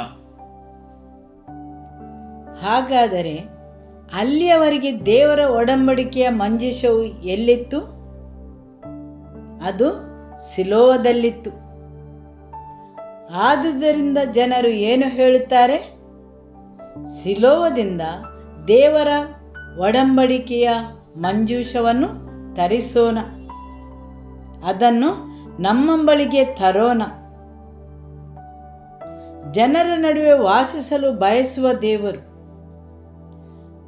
ಆತನ ಜನರಿಗೆ ಅವರೊಂದು ಒಡಂಬಡಿಕೆಯ ಮಂಜೂಷವನ್ನು ನೀಡಿದ್ದರು. ಯಾಕೆಂದರೆ ಆತನ ಉಪಸ್ಥಿತಿಯು ಜನರ ನಡುವೆ ಇರಲು. ಅಂತಿಮವಾಗಿ ಜನರು ಆ ಮಂಜೂಷವನ್ನು, ದೇವರ ಉಪಸ್ಥಿತಿಯನ್ನು ನಿರ್ಲಕ್ಷಿಸುತ್ತಾರೆ. ಆ ಮಂಜೂಷವು ಅವರಿಗೆ ಅಷ್ಟೊಂದು ಮುಖ್ಯವಾಗಿರಲಿಲ್ಲ. ಅದೊಂದು ಕಾರು ಡಿಕ್ಕಿಯಲ್ಲಿದ್ದ ಹೆಚ್ಚಿನ ಚಕ್ರದಂತೆ. ಅದು ಯಾವಾಗಲಾದರೂ ತುರ್ತು ಪರಿಸ್ಥಿತಿಗೆ ಉಪಯೋಗಕ್ಕೆ ಬರುವಂತೆ. ಅನೇಕ ಸಲ ನಮಗೆ ದೇವರು ಅದೇ ರೀತಿಯಾಗಿರುತ್ತಾರೆ, ಸರಿಯಲ್ಲವೇ? ಕಾರು ಡಿಕ್ಕಿಯಲ್ಲಿದ್ದ ಹೆಚ್ಚಿನ ಚಕ್ರದಂತೆ. ಹೌದು, ತುರ್ತು ಪರಿಸ್ಥಿತಿ ಬರುವಾಗ ಕಾರು ಡಿಕ್ಕಿಯನ್ನು ತೆರೆದು ಆ ಚಕ್ರವನ್ನು ಉಪಯೋಗಿಸಿದ ಹಾಗೆ. ನಿಮ್ಮ ನೆರೆಯವರಲ್ಲಿ ಕೇಳಿ, ದೇವರು ನಿಮಗೊಂದು ಹೆಚ್ಚಿನ ಚಕ್ರದಂತೆಯೇ? ಕಾರು ಮುಂದುವರಿಯದೆ ತಟಸ್ಥವಾಗಿ ನಿಂತಾಗ ಅಥವಾ ಚಕ್ರವು ಗಾಳಿ ಇಲ್ಲದೆ ಪಂಕ್ಚರ್ ಆದಾಗ. ಹೌದು, ಅನೇಕ ಜನರಿಗೆ ದೇವರು ಡಿಕ್ಕಿಯಲ್ಲಿದ್ದ ಹೆಚ್ಚಿನ ಚಕ್ರದಂತೆ. ದೇವರೇ, ನೀವು ಇದ್ದೀರಿ. ಹೌದು, ಅದು ನನಗೆ ತಿಳಿದಿದೆ. ತುರ್ತು ಪರಿಸ್ಥಿತಿ ಬಂದಾಗ ಅಥವಾ ಒಂದು ಅದೃಷ್ಟ ತಾಯ್ತ ಇದ್ದ ಹಾಗೆ ಅದನ್ನು ಉಪಯೋಗಿಸಲು. ಇಸ್ರೇಲ್ ಅವರಿಗೂ ಸಹ ಅವರ ದೇವರ ಮಂಜೂಷ ಇತ್ತು, ಆದರೆ ಅದು ಸಿಲೋವಿನಲ್ಲಿತ್ತು. ಆದುದರಿಂದ ಜನರು ಹೇಳಿದರು, ಫಿಲಿಷ್ಟಿಯರು ನಮ್ಮನ್ನು ಸೋಲಿಸಿದರು, 4,000 ಜನರನ್ನು ಸಂಹರಿಸಿದ್ದಾರೆ. ಆದುದರಿಂದ ನಾವು ದೇವರ ಒಡಂಬಡಿಕೆಯ ಮಂಜೂಷವನ್ನು ತರಿಸೋಣ. ಅಂದರೆ ಹೋಗಿ ದೇವರ ಉಪಸ್ಥಿತಿಯನ್ನು ತಂದು ಬರುವ. ಅದೊಂದು ತುರ್ತು ಪರಿಸ್ಥಿತಿಯ ಕರೆಯಂತೆ ದೇವರ ಉಪಸ್ಥಿತಿಯನ್ನು ತರುವುದು. ಹೌದು, ಅನೇಕ ಸಲ ಜನರು ತಮ್ಮ ತುರ್ತು ಪರಿಸ್ಥಿತಿಯ ಸಮಯದಲ್ಲಿ ಮಾತ್ರ ದೇವರ ಉಪಸ್ಥಿತಿಗೆ ಬರುತ್ತಾರೆ, ದೇವರ ಸನ್ನಿಧಾನಕ್ಕೆ ಬರುತ್ತಾರೆ. ಹೌದು, ಇಸ್ರೇಲ್ ಜನರ ನಡುವೆ ದೇವರ ಒಡಂಬಡಿಕೆಯ ಮಂಜೂಷವೂ ಇತ್ತು, ದೇವರ ಉಪಸ್ಥಿತಿಯು ಅವರ ನಡುವೆ ಇತ್ತು. ಆದರೆ ಅದು ಸಿಲೋವಿನಲ್ಲಿತ್ತು. ಯಾವಾಗ ಅವರು ಸೋಲನ್ನು ಅನುಭವಿಸಿದರು, ಮರಣವನ್ನು ಕಂಡರು, ಅವರ ನಡುವೆ 4,000 ಜನರು ಸಂಹರಿಸಲ್ಪಟ್ಟಾಗ ಅವರಿಗೆ ಅರಿವಾಗುತ್ತದೆ, ಅಥವಾ ಒಮ್ಮೆದೊಮ್ಮೆಲೆ ಅವರು ಭಾವಿಸ್ತಾರೆ, ಓ, ದೇವರ ಮಂಜೂಷವು, ದೇವರ ಉಪಸ್ಥಿತಿಯು ನಮ್ಮ ನಡುವೆ ಇಲ್ಲವೆಂದು. ನಾವು ಈಗ ಹೋಗಿ ಆ ದೇವರ ಒಡಂಬಡಿಕೆಯ ಮಂಜೂಷವನ್ನು ತರಿಸೋಣ.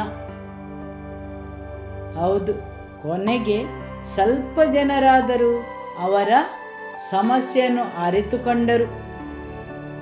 ಅಲ್ಲಿಯವರೆಗೆ ಅವರು ದೇವರ ಮಂಜೂಷಕ್ಕೆ ಯಾವುದೇ ಬೆಲೆಯನ್ನು ನೀಡಿರಲಿಲ್ಲ.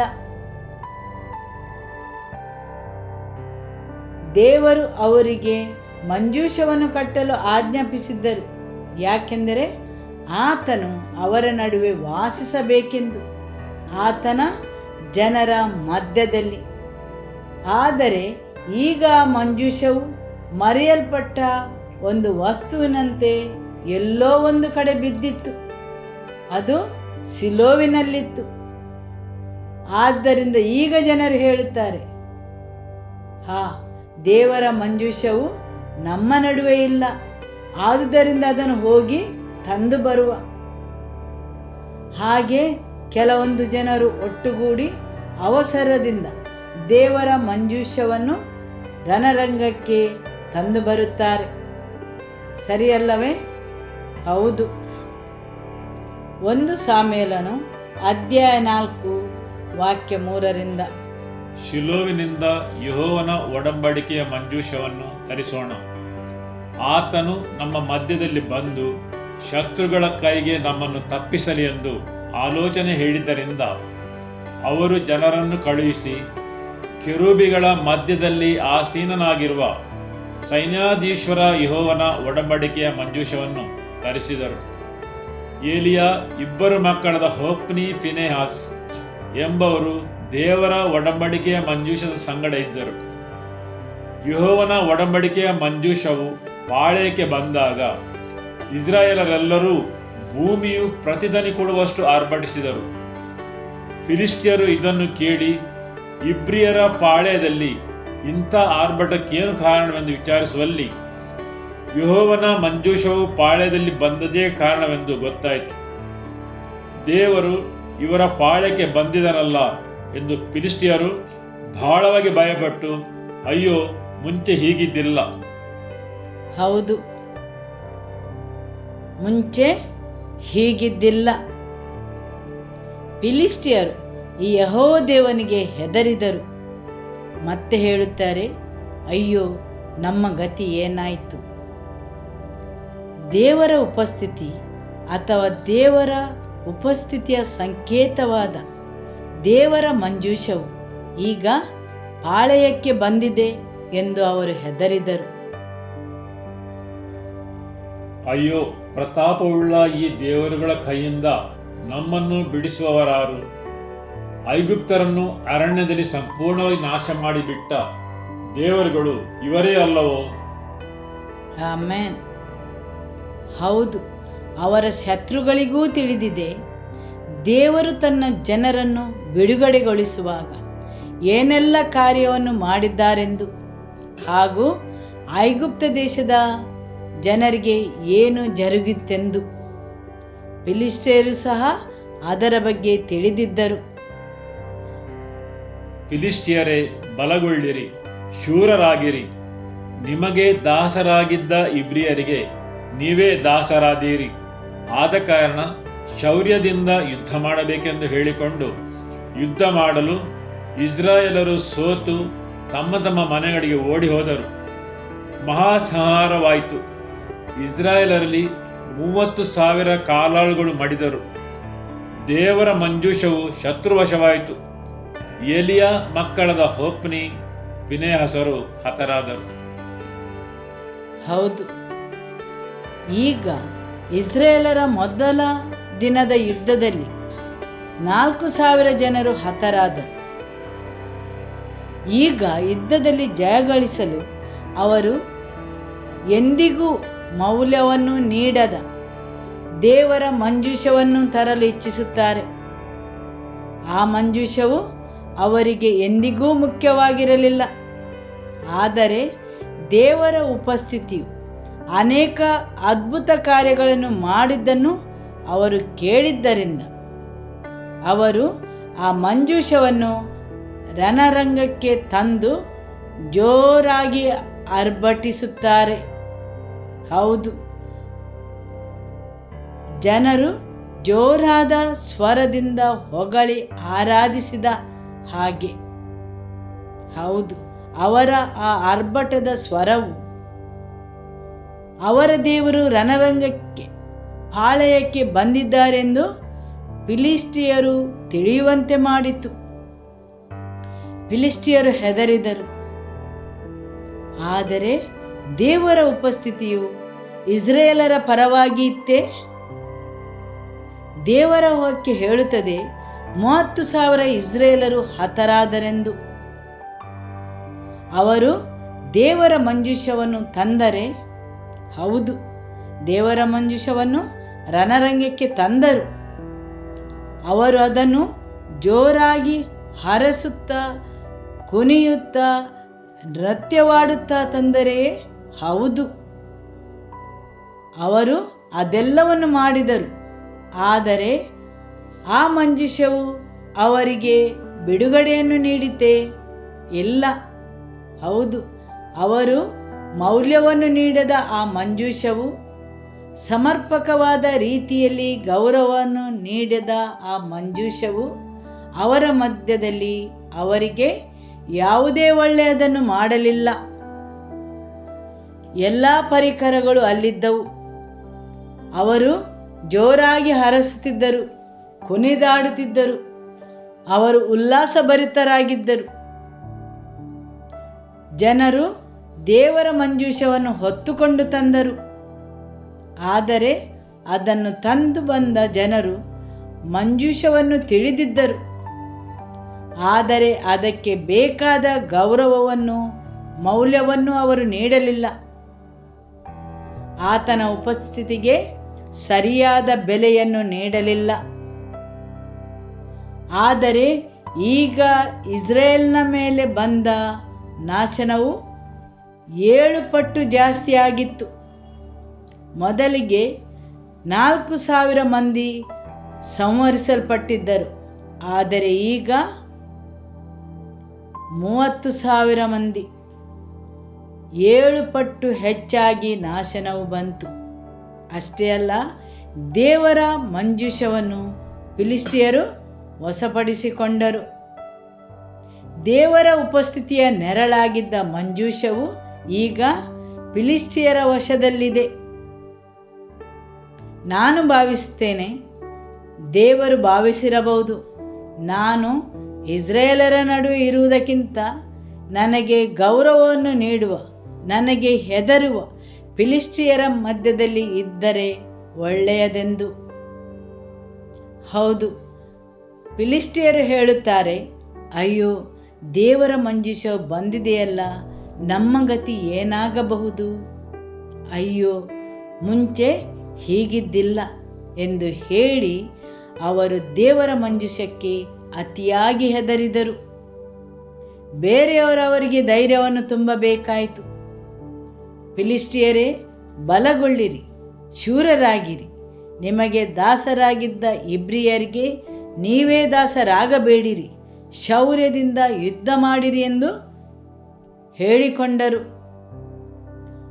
ಆದುದರಿಂದ ದೇವರು ಫಿಲಿಸ್ಟಿಯರ ಪಾಳೆಯದಲ್ಲಿ ಇಸ್ರಾಯೇಲರ ನಡುವೆ ಇರುವುದಕ್ಕಿಂತ ಹೆಚ್ಚಾಗಿ ಸನ್ಮಾನಿಸಲ್ಪಟ್ಟರು. ಫಿಲಿಸ್ಟಿಯರು ದೇವರ ಮಂಜೂಷಕ್ಕೆ ಅತಿಯಾಗಿ ಹೆದರಿದರು. ದೇವರ ಉಪಸ್ಥಿತಿಗೆ ಇಸ್ರಾಯೇಲ್ ಜನರಿಗಿಂತ ಹೆಚ್ಚಾಗಿ ಹೆದರಿದರು.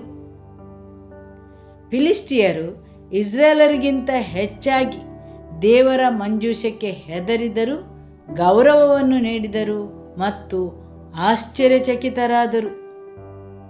ಹೌದು, ದೇವರು ಫಿಲಿಸ್ಟಿಯರ ಪಾಳೆಯದಲ್ಲಿ ಇರುವುದು ಇಸ್ರಾಯೇಲರ ಪಾಳೆಯದಲ್ಲಿ ಇರುವುದಕ್ಕಿಂತ ಉತ್ತಮವೆಂದು ಭಾವಿಸಿರಬಹುದು, ಸರಿಯಲ್ಲವೇ? ಆಮೆನ್. ವಾಕ್ಯ 10ರಿಂದ ಮುಂದುವರಿಸುವ. ಫಿಲಿಸ್ಟಿಯರೇ, ಬಲಗೊಳ್ಳಿರಿ, ಶೂರರಾಗಿರಿ. ನಿಮಗೆ ದಾಸರಾಗಿದ್ದ ಇಬ್ರಿಯರಿಗೆ ನೀವೇ ದಾಸರಾದಿರಿ. ಆದ ಕಾರಣ ಶೌರ್ಯದಿಂದ ಯುದ್ಧ ಮಾಡಬೇಕೆಂದು ಹೇಳಿಕೊಂಡು ಯುದ್ಧ ಮಾಡಲು ಇಸ್ರಾಯೇಲರು ಸೋತು ತಮ್ಮ ತಮ್ಮ ಮನೆಗಳಿಗೆ ಓಡಿ ಹೋದರು. ಮಹಾಸಂಹಾರವಾಯಿತು. ಇಸ್ರಾಯೇಲರಲ್ಲಿ 30,000 ಕಾಲಾಳುಗಳು ಮಡಿದರು. ದೇವರ ಮಂಜೂಷವು ಶತ್ರುವಶವಾಯಿತು. ಏಲಿಯ ಮಕ್ಕಳಾದ ಹೊಫ್ನಿ, ಫಿನೆಹಾಸರು ಹತರಾದರು. ವಾಕ್ಯ 12 ಓದುವ. ಅದೇ ದಿವಸ ಒಬ್ಬ ಬೆನ್ಯಾಮೀನನು ರಣರಂಗದಿಂದ ತಪ್ಪಿಸಿಕೊಂಡು ತನ್ನ ಬಟ್ಟೆಗಳನ್ನು ಹರಿದುಕೊಂಡು ತಲೆಯ ಮೇಲೆ ಮಣ್ಣು ಹಾಕಿಕೊಂಡು ಶಿಲೋವಿಗೆ ಬಂದು ನಡೆದದನ್ನು ತಿಳಿಸಲಾಗಿ ಜನರೆಲ್ಲ ಗೋಳಾಡತೊಡಗಿದರು. ದೇವರ ಮಂಜೂಷವೇನಾಯಿತೋ ಎಂಬ ಚಿಂತೆಯಿಂದ ಮಂದಿರ ದ್ವಾರದ ಬಳಿಯಲ್ಲಿ ಆಸೀನನಾಗಿ ದಾರಿಯನ್ನು ನೋಡುತ್ತಿದ್ದ ಎಲಿಯು ಆ ದುಃಖ ಧ್ವನಿಯನ್ನು ಕೇಳಿ ಈ ಗದ್ದಲವೇನೆಂದು ವಿಚಾರಿಸಲು ಒಡನೆ ಆ ಮನುಷ್ಯನು ಎಲಿಯ ಬಳಿಗೆ ಬಂದು ಎಲ್ಲವನ್ನೂ ತಿಳಿಸಿದನು. ಎಲಿಯು 98 ವರ್ಷದವನು, ಕಣ್ಣುಗಳು ಇಂಗಿ ಹೋಗಿ ಕುರುಡನಾಗಿದ್ದನು. ಆ ಮನುಷ್ಯನು ಎಲಿಗೆ, ನಾನು ರಣರಂಗದಲ್ಲಿದ್ದವನು, ಈ ಹೊತ್ತೇ ಅಲ್ಲಿಂದ ಓಡಿ ಬಂದೆನು ಅನ್ನಲು ಏಲಿಯು ಅವನನ್ನು, ನನ್ನ ಮಗನೇ, ವರ್ತಮಾನವೇನು ಎಂದು ಕೇಳಿದನು. ಅವನು ಏಲಿಗೆ, ಇಸ್ರಾಯೇಲರು ಫಿಲಿಸ್ಟಿಯರಿಗೆ ಬೆನ್ನು ತೋರಿಸಿದರು, ಮಹಾಸಂಹಾರವಾಯಿತು. ನಿನ್ನ 2 ಮಕ್ಕಳಾದ ಹೊಫ್ನಿ, ಫಿನೆಹಾಸರು ಸತ್ತರು. ದೇವರ ಮಂಜೂಷವು ಶತ್ರುವಶವಾಯಿತೆಂದು ತಿಳಿಸಿದನು. ಆಮೆನ್. ನಾವು ಏಲಿಯ ಪುತ್ರರ ಬಗ್ಗೆ ತಿಳಿದುಕೊಳ್ಳಲು ಹೋದರೆ ಅವರು ತುಂಬ ದುಷ್ಟ ಜನರಾಗಿದ್ದರು. ಅವರು ಎಂದಿಗೂ ದೇವರ ಉಪಸ್ಥಿತಿಯನ್ನು ಗೌರವಿಸಲಿಲ್ಲ. ಅವರು ದೇವರ ಮಂಜೂಷಕ್ಕೆ ಎಷ್ಟೊಂದು ಒಗ್ಗಿ ಹೋಗಿದ್ದರೆಂದರೆ ಏಲಿಯನ ಮನೆಯಲ್ಲಿ ಅವರಿಗೆ ಅದೊಂದು ಸಾಧಾರಣ ವಸ್ತುವಿನ ಹಾಗೆ ಆಗಿತ್ತು. ಅದೊಂದು ಮಹತ್ವದ ವಿಷಯವಾಗಿರಲಿಲ್ಲ. ಆದುದರಿಂದ ಅವರಾಗಿ ಆ ಮಂಜೂಷವನ್ನು ರಣರಂಗಕ್ಕೆ ಕೊಂಡು ಹೋಗುತ್ತಾರೆ ಮತ್ತು ದೇವರ ವಾಕ್ಯ ಹೇಳುತ್ತದೆ, ಅವರಲ್ಲಿ ಹತರಾದರು. ಅಷ್ಟು ಮಾತ್ರವಲ್ಲ, ನಾವು ದೇವರ ವಾಕ್ಯವನ್ನು ಮುಂದುವರಿಸಿ ಓದಿದರೆ ಏಲಿಯು ಕುತ್ತಿಗೆ ಮುರಿದು ಹಿಂದಕ್ಕೆ ಬಿದ್ದು ಸತ್ತು ಹೋಗುತ್ತಾನೆ ಮತ್ತು ಅವನ ಸೊಸೆಯು ಮಗುವಿಗೆ ಜನ್ಮ ಕೊಟ್ಟು ಆಕೆಯೂ ತೀರಿ ಹೋಗುತ್ತಾಳೆ. ಈಗ ಇಸ್ರಾಯೇಲರು ತಮ್ಮ ಸುತ್ತಲೂ ನೋಡಿದರೆ ಒಡನೆಯೇ ಅಲ್ಲಿ ಒಂದು ದೊಡ್ಡ ಬದಲಾವಣೆ ನಡೆಯಿತು. ದೇವರ ಮಂಜೂಷವು ದೇವರ ಆಲಯದಲ್ಲಿ ಇಲ್ಲ. ಅಲ್ಲಿ ಇರಬೇಕಾದ ಮಹಾಯಾಜಕರು ಮತ್ತು ಅವರ ಜೊತೆಗಿದ್ದ ಜನರೆಲ್ಲರೂ ಸತ್ತು ಹೋದರು. 40 ಮತ್ತು 30 ಒಟ್ಟಿಗೆ 70,000 ಜನರು ಹತರಾದರು. ಇನ್ನೂ ಬೇರೆ ಹೆಚ್ಚಾದ ಜನರು ಹತರಾದರು. ಹೌದು, ಅನೇಕರು ಹತರಾದರು ಮತ್ತು ಅವರೆಲ್ಲರೂ ಕರೆಯುವ ದೇವರ ಉಪಸ್ಥಿತಿಯ ನೆರಳಾದ ಮಂಜೂಷವು ಫಿಲಿಷ್ಟಿಯರ ವಶವಾಗಿದೆ. 1 ಸಾಮ್ಯೇಲನು ಅಧ್ಯಾಯ 5 ವಾಕ್ಯ 1. ಫಿಲಿಷ್ಟಿಯರು ದೇವರ ಮಂಜೂಷವನ್ನು ಎಬೆನೆದೆರನಿಂದ ಅಷ್ಟೋದಿನದಲ್ಲಿರುವ ದಾಗೋನನ ಗುಡಿಗೆ ಒಯ್ದು ಅಲ್ಲಿ ದಾಗೋನನ ಮಗ್ಗುಲಲ್ಲೇ ಇಟ್ಟರು. ಅಷ್ಟೋದಿನವರು ಮರುದಿನ ಬೆಳಿಗ್ಗೆ ಎದ್ದು ನೋಡಲಾಗಿ ದಾಗೋನ್ ವಿಗ್ರಹವು ಯೆಹೋವನ ಮಂಜೂಷದ ಮುಂದೆ ಬೋರಲ ಬಿದ್ದಿರುವುದನ್ನು ಕಂಡರು. ಫಿಲಿಷ್ಟಿಯರಿಗೆ ದೇವರ ಮಂಜೂಷದ ಬಗ್ಗೆ ಕೆಲವೊಂದು ವಿಷಯಗಳು ತಿಳಿದಿದ್ದವು. ಹೌದು, ಅವರಿಗೆ ದೇವರ ಉಪಸ್ಥಿತಿಯ ಬಗ್ಗೆ ಭಯವಿತ್ತು. ಆದುದರಿಂದ ಅದಕ್ಕೆ ಗೌರವವನ್ನು ನೀಡಲು ಅದನ್ನು ಅವರು ಅವರ ದೇವರ ಗುಡಿಯಲ್ಲಿ ಕೊಂಡೋಗಿ ಇಡುತ್ತಾರೆ. ಅವರ ಆರಾಧನೆಯ ಸ್ಥಳದಲ್ಲಿ ದಾಗೋನನ ಮಗ್ಗುಲಲ್ಲಿ ಇಟ್ಟರು. ಫಿಲಿಷ್ಟಿಯರು ನಾವಿಕರಾಗಿದ್ದರು. ಆದುದರಿಂದ ಅರ್ಧ ಮನುಷ್ಯ ಅರ್ಧ ಮೀನು ಅವರ ದೇವರಾಗಿದ್ದನು. ಅದನ್ನು ಈಗ ನಮ್ಮ ಮಕ್ಕಳಿಗೆ ಮತ್ಸ್ಯಕನ್ಯೆ ಮತ್ತು ಮತ್ಸ್ಯಜನ ಎಂದು ಪರಿಚಯಿಸುತ್ತಾರೆ. ಮಕ್ಕಳು ಅದನ್ನು ತೆಗೆದುಕೊಂಡು ತಮ್ಮಲ್ಲಿ ಇಟ್ಟುಕೊಳ್ಳುತ್ತಾರೆ. ಅದು ಫಿಲಿಷ್ಟಿಯರ ದೇವರಾದ ದಾಗೋನಾಗಿದ್ದಾನೆ. ಅರ್ಧ ಮನುಷ್ಯ ಮತ್ತು ಅರ್ಧ ಮೀನು. ದೇವರ ವಾಕ್ಯ ಹೇಳುತ್ತದೆ, ದೇವರ ಮಂಜೂಷವನ್ನು ದಾಗೋನನ ಮಗ್ಗುಲಲ್ಲಿ ಅವನ ಗುಡಿಯೊಳಗೆ ಇಟ್ಟರು. ಮರುದಿನ ಬೆಳಿಗ್ಗೆ ಎದ್ದು ಫಿಲಿಷ್ಟಿಯರು ನೋಡಲಾಗಿ ದಾಗೋನ್ ವಿಗ್ರಹವು ಯೆಹೋವನ ಮಂಜೂಷದ ಮುಂದೆ ಬೋರಲು ಬಿದ್ದಿರುವುದನ್ನು ಕಂಡರು. ದೇವರ ಒಡಂಬಡಿಕೆಯ ಮಂಜೂಷವು ಯುದ್ಧದಲ್ಲಿ ಇಸ್ರಾಯೇಲರಿಗೆ ಜಯವನ್ನು ನೀಡಲಿಲ್ಲ. ಯಾಕೆಂದರೆ ದೇವರ ಮಂಜೂಷಕ್ಕೆ ಸಾಮರ್ಥ್ಯ ಅಥವಾ ಶಕ್ತಿವಿಲ್ಲ ಎಂದಲ್ಲ, ಆದರೆ ದೇವರ ಉಪಸ್ಥಿತಿಗೆ ಇಸ್ರಾಯೇಲರು ಸರಿಯಾದ ರೀತಿಯಲ್ಲಿ ಗೌರವವನ್ನು ನೀಡಿರಲಿಲ್ಲ. ಆದರೆ ಫಿಲಿಷ್ಟಿಯರು ದೇವರ ಮಂಜೂಷವನ್ನು ಕೊಂಡು ಹೋಗಿ ಅವರ ದೇವರ ಗುಡಿಯಲ್ಲಿ ಇಟ್ಟಿರುತ್ತಾರೆ.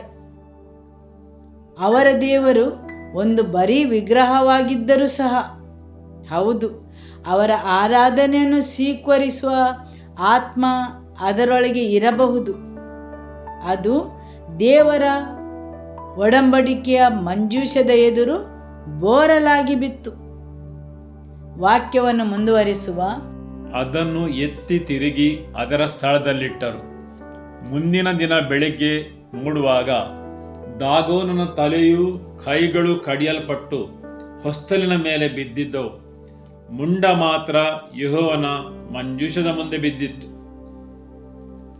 ಹೌದು, ಮುಂದಿನ ದಿನ ಬೆಳಿಗ್ಗೆ ನೋಡುವಾಗ ದಾಗೋನನ ತಲೆಯೂ ಕೈಗಳು ಕಡಿಯಲ್ಪಟ್ಟು ಹೊಸ್ತಿಲಿನ ಮೇಲೆ ಬಿದ್ದಿದ್ದವು. ಅವರೆಲ್ಲರೂ ಜೊತೆಯಾಗಿ ಸೇರಿಕೊಂಡು ದಾಗೋನನನ್ನು ಮೇಲಕ್ಕೆ ಎತ್ತಿದರು. ಅವರಾಗಿ ಅವರ ದೇವರನ್ನು ಮೇಲಕ್ಕೆ ಎತ್ತಬೇಕಾಯಿತು. ನೀವಾಗಿ ಹೊತ್ತುಕೊಂಡು ನಿಲ್ಲಿಸಬೇಕಾದ ದೇವರನ್ನು ನೀವು ಆರಾಧಿಸುತ್ತೀರಾ? ಫಿಲಿಷ್ಟಿಯರು ಆರಾಧಿಸುವ ದೇವರನ್ನು ಅವರಾಗಿ ಅದನ್ನು ಎತ್ತಿಕೊಂಡು ನಿಲ್ಲಿಸಬೇಕಾಯಿತು. ನೀವಾಗಿ ಹೊತ್ತುಕೊಂಡು ಎಬ್ಬಿಸಿ ನಿಲ್ಲಿಸಬೇಕಾದ ದೇವರನ್ನು ಆರಾಧಿಸುತ್ತೀರಾ? ಅನೇಕ ಜನರು ತಾವಾಗಿ ಎತ್ತಿ ನಿಲ್ಲಿಸಬೇಕಾದ ದೇವರನ್ನು ಆರಾಧಿಸುತ್ತಾರೆ. ಆದುದರಿಂದ ನೀವು ಆರಾಧಿಸಲು ನಿಮ್ಮನ್ನು ಮೇಲಕ್ಕೆತ್ತುವ ದೇವರನ್ನು ಅಥವಾ ನೀವು ಎತ್ತಬೇಕಾದ ದೇವರನ್ನು ಯಾವುದು ಬೇಕೆಂದು ನೀವು ಆಯ್ಕೆ ಮಾಡಬೇಕು. ದೇವರ ವಾಕ್ಯವು ಹೇಳುತ್ತದೆ, ನನ್ನನ್ನು ಮೇಲಕ್ಕೆತ್ತಲು ಆತನು ನನ್ನ ಬಳಿಗೆ ಬಾಗಿದನು. ಆತನು ಪಾಪದ ಕೆಸರಿನಿಂದ ನನ್ನನ್ನು ಮೇಲಕ್ಕೆತ್ತಿದನು. ಆದುದರಿಂದ ನೀವಾಗಿ ಆಯ್ಕೆ ಮಾಡಬೇಕು. ನಿಮ್ಮನ್ನು ಮೇಲೆ ಎತ್ತುವ ದೇವರು ನಿಮಗೆ ಬೇಕೋ ಅಥವಾ ನೀವು ಮೇಲಕ್ಕೆತ್ತುವ ದೇವರು ನಿಮಗೆ ಬೇಕೋ? ಸರಿಯಲ್ಲವೇ? ಹೌದು. ಮುಂದಿನ ದಿನ ಬೆಳಿಗ್ಗೆ ನೋಡುವಾಗ ದಾಗೋನನ ತಲೆಯು ಕೈಗಳು ಕಡಿಯಲ್ಪಟ್ಟು ಹೊಸ್ತಲಿನ ಮೇಲೆ ಬಿದ್ದಿದ್ದವು. ಹೌದು, ದೇವರ ವಾಕ್ಯ ಹೇಳುತ್ತಿದೆ, ಮೊದಲಿನ ದಿನ ಅವರು ಎತ್ತಿ ತಿರುಗಿ ಅದರ ಸ್ಥಳದಲ್ಲಿ ಇಟ್ಟರು. ಆದರೆ ಪುನಃ ಮರುದಿನ ಬೆಳಿಗ್ಗೆ ನೋಡುವಾಗ ದಾಗೋನನ ತಲೆಯು ಕೈಗಳು ಕಡಿಯಲ್ಪಟ್ಟು ಹೊಸ್ತಿಲಿನ ಮೇಲೆ ಬಿದ್ದಿದ್ದವು. ಹೌದು, ಅವರು ಎತ್ತಿ ತಿರುಗಿ ಅದರ ಸ್ಥಳದಲ್ಲಿ ಇಟ್ಟಿದ್ದರು. ಮರುದಿನ ಅದರ ತಲೆಯು ಕಡಿದು ಕೈಗಳು ಮುರಿಯಲ್ಪಟ್ಟು ಅದು ಕೆಳಗೆ ಬಿದ್ದಿತ್ತು. ಅದು ಅಸಹಕತೆಯ ಸಂಕೇತವಾಗಿದೆ. ಕೈಗಳು ಮುರಿಯಲ್ಪಟ್ಟಿವೆ, ತಲೆ ಕಡಿಯಲ್ಪಟ್ಟಿದೆ, ಅಂದರೆ ಅದು ಕಾರ್ಯನಿರ್ವಹಿಸುವುದಿಲ್ಲ. ಇಂದಿನವರೆಗೂ ದಾಗೋನನ ಯಾಜಕನು ಅವನ ಬಳಿಗೆ ಬರುವವರೆಲ್ಲರೂ ಅಷ್ಡೋದಿನ ಗುಡಿಯ ಹೊಸ್ತಿಲನ್ನು ತುಳಿಯದಿರುವುದಕ್ಕೆ ಇದೇ ಕಾರಣ. ಯೆಹೋವನ ಹಸ್ತವು ಅಷ್ಡೋದಿನದವರೆಗೆ ಬಾಧಕವಾಗಿತ್ತು. ಆತನು ಆ ನಗರದಲ್ಲಿಯೂ ಅದರ ಗ್ರಾಮಗಳಲ್ಲಿಯೂ ಗೆಡ್ಡೆ ರೋಗವನ್ನು ಬರಮಾಡಿ ಅವುಗಳನ್ನು ಹಾಳು ಮಾಡಿದನು. ಹೌದು, ವೈರಿಯು ದೇವರ ಮಂಜೂಷವನ್ನು ವಶಪಡಿಸಿ ಅವರ ಗಡಿಯೊಳಗೆ ಅದನ್ನು ಕೊಂಡು ಹೋಗಿ ದೊಡ್ಡ ವಿಜಯವನ್ನು ಸಾಧಿಸಿದ್ದೇವೆ ಎಂದು ಅವರು ಭಾವಿಸಿದ್ದರು. ಆದರೆ ತಕ್ಷಣವೇ ಅವರು ಅರಿತುಕೊಂಡರು. ಅವರ ದೇವರುಗಳು ನಾಶಗೊಂಡರು. ಮಾತ್ರವಲ್ಲ, ಅವರ ನಾಡಿನಲ್ಲಿ ದೊಡ್ಡ ರೋಗಗಳು ಬರುವುದನ್ನು ಕಂಡರು. ಹೌದು, ಅವರ ನಾಡಿನಲ್ಲಿ ಗ್ರಾಮಗಳಲ್ಲಿಯೂ ಗೆಡ್ಡೆ ರೋಗಗಳು ಬಂದು ಅವರನ್ನು ಹಾಳು ಮಾಡಿದವು. ಮತ್ತು ಅವರು ಭಾವಿಸಿದರು, ದೇವರ ಮಂಜೂಷವು ಅವರಿಗೆ ಬಾಧಕವನ್ನು ಉಂಟು ಮಾಡಲು ಹಾಳು ಮಾಡಲು ಬಂದಿದೆ ಎಂದು ಅವರು ಭಾವಿಸಿ ಅದರಿಂದ ಬಿಡುಗಡೆಯನ್ನು ಬಯಸಿದರು. ಅಷ್ಡೋದಿನ ಜನರು ಅದನ್ನು ನೋಡಿ, ಇಸ್ರಾಯೇಲ್ ದೇವರ ಮಂಜೂಷವು ನಮ್ಮಲ್ಲಿರಬಾರದು, ಆತನ ಹಸ್ತವು ನಮಗೂ ನಮ್ಮ ದೇವರಾದ ದಾಗೋನನಿಗೂ ಬಾಧಕವಾಗಿದೆ ಎಂದರು. ಹೌದು, ಆದುದರಿಂದ ಅವರು ಹೇಳುತ್ತಾರೆ, ದೇವರ ಮಂಜೂಷವನ್ನು ನಾವು ವಶಪಡಿಸಿಕೊಂಡರೂ ಅದು ನಮ್ಮಲ್ಲಿ ಉಳಿಯುವುದು ಬೇಡ, ಏಕೆಂದರೆ ಅದು ನಮ್ಮ ದೇವರಿಗೂ ನಮಗೂ ಬಾಧಕವನ್ನು ಉಂಟು ಮಾಡುತ್ತದೆ. ವಾಕ್ಯ 8ರಿಂದ ಓದುವ.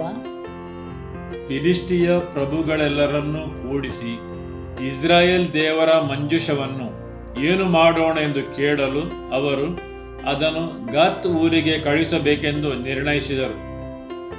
ಅವರು ಹಾಗೆಯೇ ಇಸ್ರಾಯೇಲ್ ದೇವರ ಮಂಜೂಷವನ್ನು ಅಲ್ಲಿಗೆ ಕಳುಹಿಸಿದರು. ಮಂಜೂಷವು ಅಲ್ಲಿ ಹೋದ ಮೇಲೆ ಯೆಹೋವನ ಹಸ್ತವು ಆ ಊರಿನವರಿಗೂ ಬಾಧಕವಾದ್ದರಿಂದ ಅಲ್ಲಿ ದೊಡ್ಡ ಗದ್ದಲವಾಯಿತು. ಯೆಹೋವನು ಊರಿನ ಚಿಕ್ಕವರಲ್ಲಿಯೂ ದೊಡ್ಡವರಲ್ಲಿಯೂ ಗಡ್ಡೆಗಳನ್ನು ಬರಮಾಡಿದನು. ಆದ್ದರಿಂದ ಅವರು ದೇವರ ಮಂಜೂಷವನ್ನು ಎಕ್ರೋನಿಗೆ ಕಳುಹಿಸಿದರು. ಸರಿಯಲ್ಲವೇ? ಇಸ್ರೇಲ್ ದೇವರ ಮಂಜೂಷವನ್ನು ಬೇರೆ ಬೇರೆ ಊರುಗಳಿಗೆ ಕಳುಹಿಸಲು ಪ್ರಯತ್ನಿಸಿದರು. ಆದರೆ ಎಲ್ಲಿ ಅವರು ದೇವರ ಮಂಜೂಷವನ್ನು ಕೊಂಡೊಯ್ಯುತ್ತಾರೆ ಅಲ್ಲಿ ಪ್ರತಿಯೊಂದು ಸ್ಥಳದಲ್ಲಿ ಗಡ್ಡೆಗಳನ್ನು ಬೇರೆ ಬೇರೆ ರೋಗಗಳು ಬಂದು ಅವರನ್ನು ನಾಶ ಮಾಡಿದವು. ಆಮೇನ್. 1 ಸಾಮ್ಯೇಲನು ಅಧ್ಯಾಯ 6 ವಾಕ್ಯ 2. ಯೆಹೋವನ ಮಂಜೂಷವು ಫಿಲಿಷ್ಟಿಯರ ದೇಶದಲ್ಲಿ 7 ತಿಂಗಳಿದ್ದ ನಂತರ ಫಿಲಿಷ್ಟಿಯರು ಪೂಜಾರಿಗಳನ್ನು ಕಣಿ ಹೇಳುವವರನ್ನು ಕರೆದು ಅವರಿಗೆ ಯೆಹೋವನ ಮಂಜೂಷವನ್ನು ಏನು ಮಾಡಬೇಕು, ಅದನ್ನು ತಿರುಗಿ ಅದರ ಸ್ಥಳಕ್ಕೆ ಹೇಗೆ ಕಳುಹಿಸಬೇಕು ತಿಳಿಸಿರಿ ಅನ್ನಲು ಅವರು, ನೀವು ಇಸ್ರಾಯೇಲ್ ದೇವರ ಮಂಜೂಷವನ್ನು ಸುಮ್ಮನೆ ಕಳುಹಿಸಬಾರದು, ಪ್ರಾಯಶ್ಚಿತ ದ್ರವ್ಯದೊಡನೆ ಕಳುಹಿಸಿದರೆ ಮಾತ್ರ ಗುಣ ಹೊಂದುವಿರಿ. ಆತನ ಶಿಕ್ಷಾಹಸ್ತವು ನಿಮ್ಮನ್ನು ಬಾಧಿಸುವುದಕ್ಕೆ ಕಾರಣವು ಗೊತ್ತಾಗುವುದೆಂದು ಹೇಳಿದರು. ಹೌದು, ಪೂಜಾರಿಗಳಿಗೂ ಕಣಿ ಹೇಳುವವರಿಗೂ ತಿಳಿದಿತ್ತು, ದೇವರ ಮಂಜೂಷದ ಎದುರು ಪ್ರಾಯಶ್ಚಿತ್ತ ದ್ರವ್ಯದೊಡನೆ ಬರಬೇಕೆಂದು. ಆದುದರಿಂದ ದೇವರ ಮಂಜೂಷವನ್ನು ಸುಮ್ಮನೆ ಕಳುಹಿಸಬಾರದು, ಪ್ರಾಯಶ್ಚಿತ್ತ ದ್ರವ್ಯದೊಡನೆ ಕಳಿಸಬೇಕು. ಯಾಕೆಂದರೆ ಪ್ರಾಯಶ್ಚಿತ್ತ ಪಡುವ ಕಾರ್ಯವನ್ನು ಅವರು ಮಾಡಿದ್ದರು. ಹೌದು, ಆತ್ಮಿಕ ವಲಯದಲ್ಲಿ ಪರಿಣಾಮ ಬೀರುವಂಥ ಕೆಲಸವನ್ನು ಅವರು ಮಾಡಿದ್ದರು. ಆದುದರಿಂದ ಪ್ರಾಯಶ್ಚಿತ್ತ ದ್ರವ್ಯದೊಡನೆ ದೇವರ ಮಂಜೂಷವನ್ನು ಅವರು ಹಿಂತಿರುಗಿ ಕಳಿಸಬೇಕಿತ್ತು. ಅವರು ಆ ಎಲ್ಲ ಕಷ್ಟಗಳಿಂದ, ಬಾಧೆಗಳಿಂದ ಬಿಡುಗಡೆ ಬಯಸಿ ದೇವರ ಮಂಜೂಷವನ್ನು ಹಿಂತಿರುಗಿ ಕಳುಹಿಸಲು ಸಿದ್ಧರಾಗಿದ್ದರು. ಅದನ್ನು ಅವರು ಸುಮ್ಮನೆ ಕಳುಹಿಸುವಂತಿಲ್ಲ. ಅವರು ಪ್ರಾಯಶ್ಚಿತ್ತ ದ್ರವ್ಯದೊಡನೆ ಅದನ್ನು ಹಿಂತಿರುಗಿಸಬೇಕಾಗಿತ್ತು. ಅದೆಲ್ಲವನ್ನು ಮಾಡಿ ಅವರು ದೇವರ ತತ್ವಗಳನ್ನು ಉಲ್ಲಂಘಿಸಿದ್ದರು, ಸರಿಯಲ್ಲವೇ? ಅವರು ಅವರದೇ ರೀತಿಯಲ್ಲಿ ಅವರು ಎದುರಿಸಿದ ರೋಗಗಳಿಗೆ ಸರಿಯಾಗಿ ಬಂಗಾರದ ಇಲಿಗಳನ್ನು, ಬಂಗಾರದ ಗಡ್ಡೆಗಳನ್ನು ಮಾಡಿ ಕಳುಹಿಸಿದರು. ಹೌದು, ಇಂದಿನ ಕೆಲವು ಕ್ರಿಶ್ಚಿಯನರು ಇದೇ ರೀತಿ ಮಾಡುತ್ತಾರೆ. ಅದು ತುಂಬ ಕರುಣಾಜನಕ ಸ್ಥಿತಿಯಾಗಿದೆ. ಹೌದು, ಈಗಲೂ ಸಹ ಅನುಭವಿಸಿದ ರೋಗಗಳ, ಕ್ಯಾನ್ಸರ್ನಂತಹ ರೋಗಗಳ ಗಡ್ಡೆಗಳನ್ನು ಮಾಡಿ ಅದನ್ನು ವೆಲಂಕನಿಯಂಥ ಸ್ಥಳಗಳಿಗೆ ಕೊಂಡೋಗಿ ಅದನ್ನಲ್ಲಿ ಅರ್ಪಿಸುತ್ತಾರೆ. ಹೌದು, ಕ್ರಿಶ್ಚಿಯನರು ಅದನ್ನು ಮಾಡುತ್ತಾರೆ. ಆದರೆ ಅದು ಫಿಲಿಸ್ಟಿಯರ ಸಂಪ್ರದಾಯವಾಗಿದೆ. ಅವರ ಉದ್ದೇಶ ಸರಿಯಾಗಿರಬಹುದು, ಅದೊಂದು ಪ್ರಾಯಶ್ಚಿತ್ತ ದ್ರವ್ಯವೆಂದು, ಅವರು ಮಾಡಿದ ಪಾಪಕ್ಕೆ ಪರಿಹಾರವೆಂದು. ಮತ್ತು ಕೆಲವರು ಹೇಳುತ್ತಾರೆ ಅದು ಬೈಬಲಲ್ಲಿ ಇದೆ. ಆದರೆ ಯಾತಕ್ಕಾಗಿ, ಯಾರು ಮಾಡಿದ್ದು ಒಂದು ಅವರು ತಿಳಿದುಕೊಳ್ಳುವುದಿಲ್ಲ. ಅದು ಫಿಲಿಸ್ಟಿಯರ ಪದ್ಧತಿಯಾಗಿದೆ, ಸರಿಯಲ್ಲವೇ? ಆಮೇನ್. ಈಗ ಆ ದೇವರ ಮಂಜೂಷವನ್ನು ಅಭಿನದಾಮನ ಮನೆಯಲ್ಲಿ ತಂದು ಇಡುತ್ತಾರೆ. 1 ಸಾಮ್ಯೇಲನು ಅಧ್ಯಾಯ 7 ವಾಕ್ಯ 1. ಆಗ ಕಿರ್ಯಾತಾರೀಮಿನವರು ಬಂದು ಯೆಹೋವನ ಮಂಜೂಷವನ್ನು ತೆಗೆದುಕೊಂಡು ಹೋಗಿ ಗುಡ್ಡದ ಮೇಲೆ ವಾಸವಾಗಿದ್ದ ಅಭಿನಾದಬನ ಮನೆಯಲ್ಲಿಟ್ಟು ಅವನ ಮಗನಾದ ಎಲ್ಲಾಜಾರನನ್ನು ಅದರ ಸೇವೆಗೋಸ್ಕರ ಪ್ರತಿಷ್ಠಿಸಿದರು. ಇಸ್ರೇಲರನ್ನು ನೋಡಿ, ದೇವರ ಒಡಂಬಡಿಕೆಯ ಮಂಜೂಷದಿಂದ ಸಿಗುವ ಎಲ್ಲ ಆಶೀರ್ವಾದಗಳು ಅವರಿಗೆ ಬೇಕು. ದೇವರ ಮಂಜೂಷವು ತರುವ ಎಲ್ಲ ಆಶೀರ್ವಾದಗಳು ಅವರಿಗೆ ಬೇಕು. ಆದರೆ ದೇವರ ಮಂಜೂಷದ ಕಾಳಜಿ ವಹಿಸಲು ಅವರಿಗೆ ಯಾರಿಗೂ ಬೇಡ, ಅಥವಾ ದೇವರ ಮಂಜೂಷದ ಎದುರು ಸೇವೆ ಮಾಡಲು ಯಾರಿಗೂ ಬೇಡ, ಸರಿಯಲ್ಲವೇ? ಹೌದು, ಅನೇಕ ಸಲ ಜನರು ದೇವರ ಪ್ರಸನ್ನತೆಯಿಂದ, ಆತನ ಉಪಸ್ಥಿತಿಯಿಂದ ಸಿಗುವ ಎಲ್ಲ ಲಾಭವನ್ನು ಬಯಸುತ್ತಾರೆ. ಆತನ ಬಲ, ಆತನಿಂದ ಸಿಗುವ ಬಿಡುಗಡೆ, ಆತನ ಕೃಪೆ, ದೇವದೂತರ ರಕ್ಷಣೆ. ಆದರೆ ದೇವರ ಉಪಸ್ಥಿತಿಯ ಬೇಡಿಕೆಗಳನ್ನಾಗಲಿ, ದೇವರ ವಾಕ್ಯದ ಬೇಡಿಕೆಗಳನ್ನಾಗಲಿ ನಿರ್ವಹಿಸಲು ಅವರು ತಯಾರಿಲ್ಲ.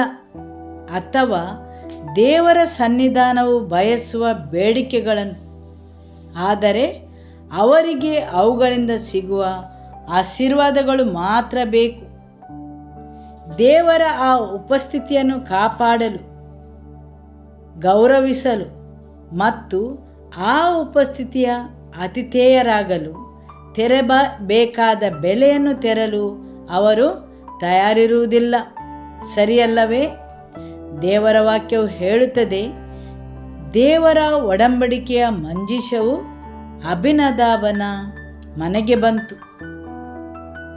ಅಭಿನದಾಬನಿಗೆ 3 ಗಂಡು ಮಕ್ಕಳಿದ್ದರು. ಹೌದು, ಅವರ ನಡುವೆ ಚರ್ಚೆ ಆಗಿರಬಹುದು, ಯಾರು ಮಂಜೂಷದ ಸೇವೆಯನ್ನು ಮಾಡುವುದೆಂದು. ಮಂಜೂಷವನ್ನು ಮನೆಯಲ್ಲಿ ಇಟ್ಟರೆ ಸಾಲದು, ಅದರ ಸೇವೆಯನ್ನು ಮಾಡಬೇಕು, ಅದರ ಕಾಳಜಿಯನ್ನು ವಹಿಸಬೇಕು. ಎಲಿಯಾಜರ್, ಐಹು ಮತ್ತು ಉಜ್ಜ ಇವರು ಮೂವರು ಅಭಿನಾದವನ ಪುತ್ರರು. ಅವರ ತಂದೆ ಹೇಳಿರಬಹುದು, ನೀವು ಈ ಮಂಜೂಷದ ಸೇವೆಯನ್ನು ಮಾಡಬೇಕು, ಅದಕ್ಕಾಗಿ ಸಮಯವನ್ನು ನೀಡಬೇಕು. ನೀವು ಇಷ್ಟರವರೆಗೆ ನಿಮಗೆ ಬೇಕಾದ ಹಾಗೆ ಇದ್ದಂತೆ ಇರಲು ಸಾಧ್ಯವಿಲ್ಲ. ನಿಮ್ಮ ಸಮಯವನ್ನು ಮಂಜೂಷದ ಸೇವೆಗಾಗಿ ವ್ಯಯಿಸಬೇಕು. ಬೇಕಾದ ಹಾಗೆ ಪಾರ್ಟಿಗಳಿಗೆ, ಸಮಾರಂಭಕ್ಕೆ ಹೋಗುವಂತಿಲ್ಲ. ನಿಮ್ಮ ದಾರಿಯನ್ನು ನೀವು ಆಯ್ಕೆ ಮಾಡಲು ಸಾಧ್ಯವಿಲ್ಲ. ನೀವು ದೇವರ ಮಂಜೂಷದ ಸೇವೆಯನ್ನು ಮಾಡಬೇಕೆಂದು ಅದರಲ್ಲಿ ಬೆಲೆಯು ಸೇರಿಕೊಂಡಿದೆ. ನಿಮಗೆ ಬೇಕಾದ ಯಾವುದೇ ಸ್ತ್ರೀಯನ್ನು ನೀವು ಮದುವೆಯಾಗುವಂತಿಲ್ಲ. ದೇವರ ಉಪಸ್ಥಿತಿಯನ್ನು ಗೌರವಿಸಿದ ಜನರೊಡನೆ ನೀವು ಸೇರಿಕೊಳ್ಳುವಂತಿಲ್ಲ. ಅಂತಹ ಅನೇಕ ವಿಷಯಗಳನ್ನು ಅಭಿನದಾಬನು ತನ್ನ ಮಕ್ಕಳಿಗೆ ಹೇಳಿರಬಹುದು. ಮತ್ತು ನಾನು ಖಂಡಿತವಾಗಿ ಹೇಳುತ್ತೇನೆ, ಅದರಲ್ಲಿ ಇಬ್ಬರು ಹೇಳಿರಬಹುದು. ಇದು ತುಂಬ ಕಠಿಣವಾದ ವಿಷಯವಾಗಿದೆ. ನಾವು ನಮ್ಮ ಯೋಜನೆಗಳನ್ನು, ಕನಸುಗಳನ್ನು, ನಮ್ಮ ಉದ್ದೇಶಗಳನ್ನು ಬದಿಗೆ ಸರಿಸಲು ಸಾಧ್ಯವಿಲ್ಲ, ತಯಾರಿಲ್ಲ. ನಮಗೆ ನಮ್ಮದೇ ಆದ ದಾರಿಯಲ್ಲಿ, ರೀತಿಯಲ್ಲಿ ಜೀವಿಸಬೇಕು. ದೇವರು ನಮಗೆ ನಿರ್ದೇಶಿಸುವುದನ್ನು ನಾವು ಬಯಸುವುದಿಲ್ಲ. ಆದರೆ ನಾವೆಲ್ಲಿ ಕೇಳುತ್ತೇವೆ, ನಮ್ಮ ಜೀವನವು ಈ ಮಂಜೂಷದ ಸುತ್ತಲೂ ಆವರಿಸಿಕೊಂಡಿದೆ ಎಂದು. ಮಂಜೂಷವು ಮುಖ್ಯವಾಗಿದೆ. ಆದುದರಿಂದ ಇಬ್ಬರು ಮಕ್ಕಳು ಹೇಳಿರಬಹುದು, ಇದು ನಮ್ಮಿಂದ ಅಸಾಧ್ಯವೆಂದು. ಈ ದೇವರ ಮಂಜೂಷದ ಬೇಡಿಕೆಯು ಅತಿಯಾಗಿದೆ. ನಾವು ಇದರ ಮುಂದೆ ಸೇವೆ ಮಾಡಲು ಸಾಧ್ಯವಿಲ್ಲ. ಹಾಗೂ ಎಲಿಯಾಜರನು ದೇವರ ಮಂಜೂಷದ ಸೇವೆ ಮಾಡಲು ಒಪ್ಪಿಕೊಂಡನು. ದೇವರ ಮಂಜೂಷವನ್ನು ಮಂಚದ ಅಡಿಯಲ್ಲಿ ಅಥವಾ ಒಂದು ಮನೆಯ ಮೂಲೆಯಲ್ಲಿ ಇಟ್ಟು ಬಿಡುವಂತಿಲ್ಲ. ಅದನ್ನು ಸರಿಯಾದ ರೀತಿಯಲ್ಲಿ ಜಾಗ್ರತೆ ವಹಿಸಿ ಅದರ ಸೇವೆ ಮಾಡಬೇಕಿತ್ತು. ಅದನ್ನು ಸರಿಯಾದ ಸ್ಥಳದಲ್ಲಿ ಇಡಬೇಕಿತ್ತು. ಅದಕ್ಕಾಗಿ ವಸ್ತುಗಳನ್ನು ಹೊಂದಿಸಿಕೊಳ್ಳಬೇಕಾಗಿತ್ತು.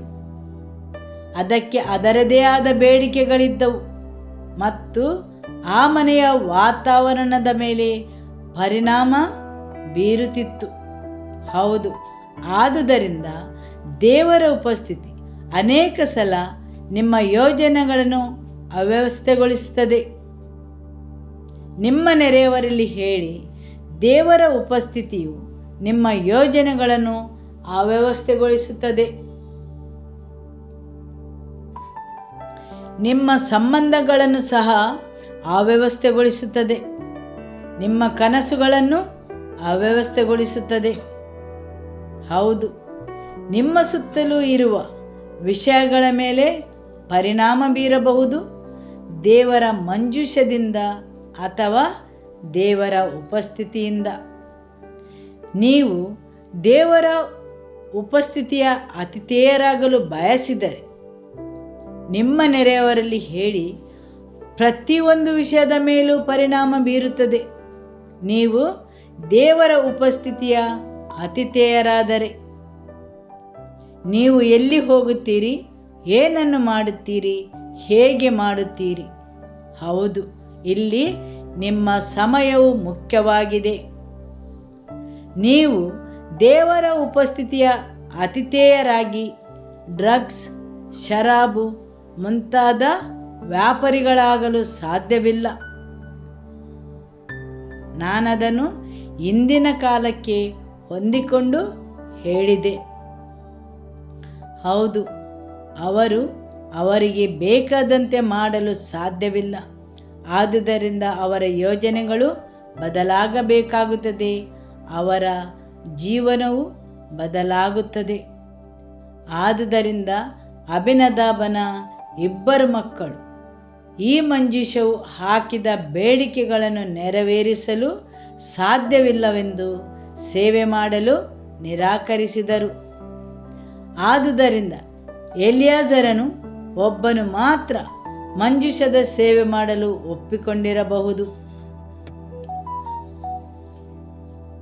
ಆದುದರಿಂದ ದೇವರ ಉಪಸ್ಥಿತಿಯನ್ನು ಕಾಪಾಡುವವನು, ದೇವರ ಮಹಿಮೆಯನ್ನು ಕಾಪಾಡುವವನು, ದೇವರ ಪೂರ್ವ ಸಿದ್ಧತೆಯ ಪೂರೈಕೆಯನ್ನು ಕಾಪಾಡುವವನು, ಆತನ ಸೇವೆ ಮಾಡುವವನು ಮಾತ್ರವಲ್ಲ, ದೇವರ ಒಡಂಬಡಿಕೆಯ ಮಂಜೂಷಕ್ಕೆ ಬೇರೆ ಎಲ್ಲದವುಗಳಿಗಿಂತ ಹೆಚ್ಚಿನ ಮೌಲ್ಯವನ್ನು ನೀಡಬೇಕಾಗುತ್ತದೆ.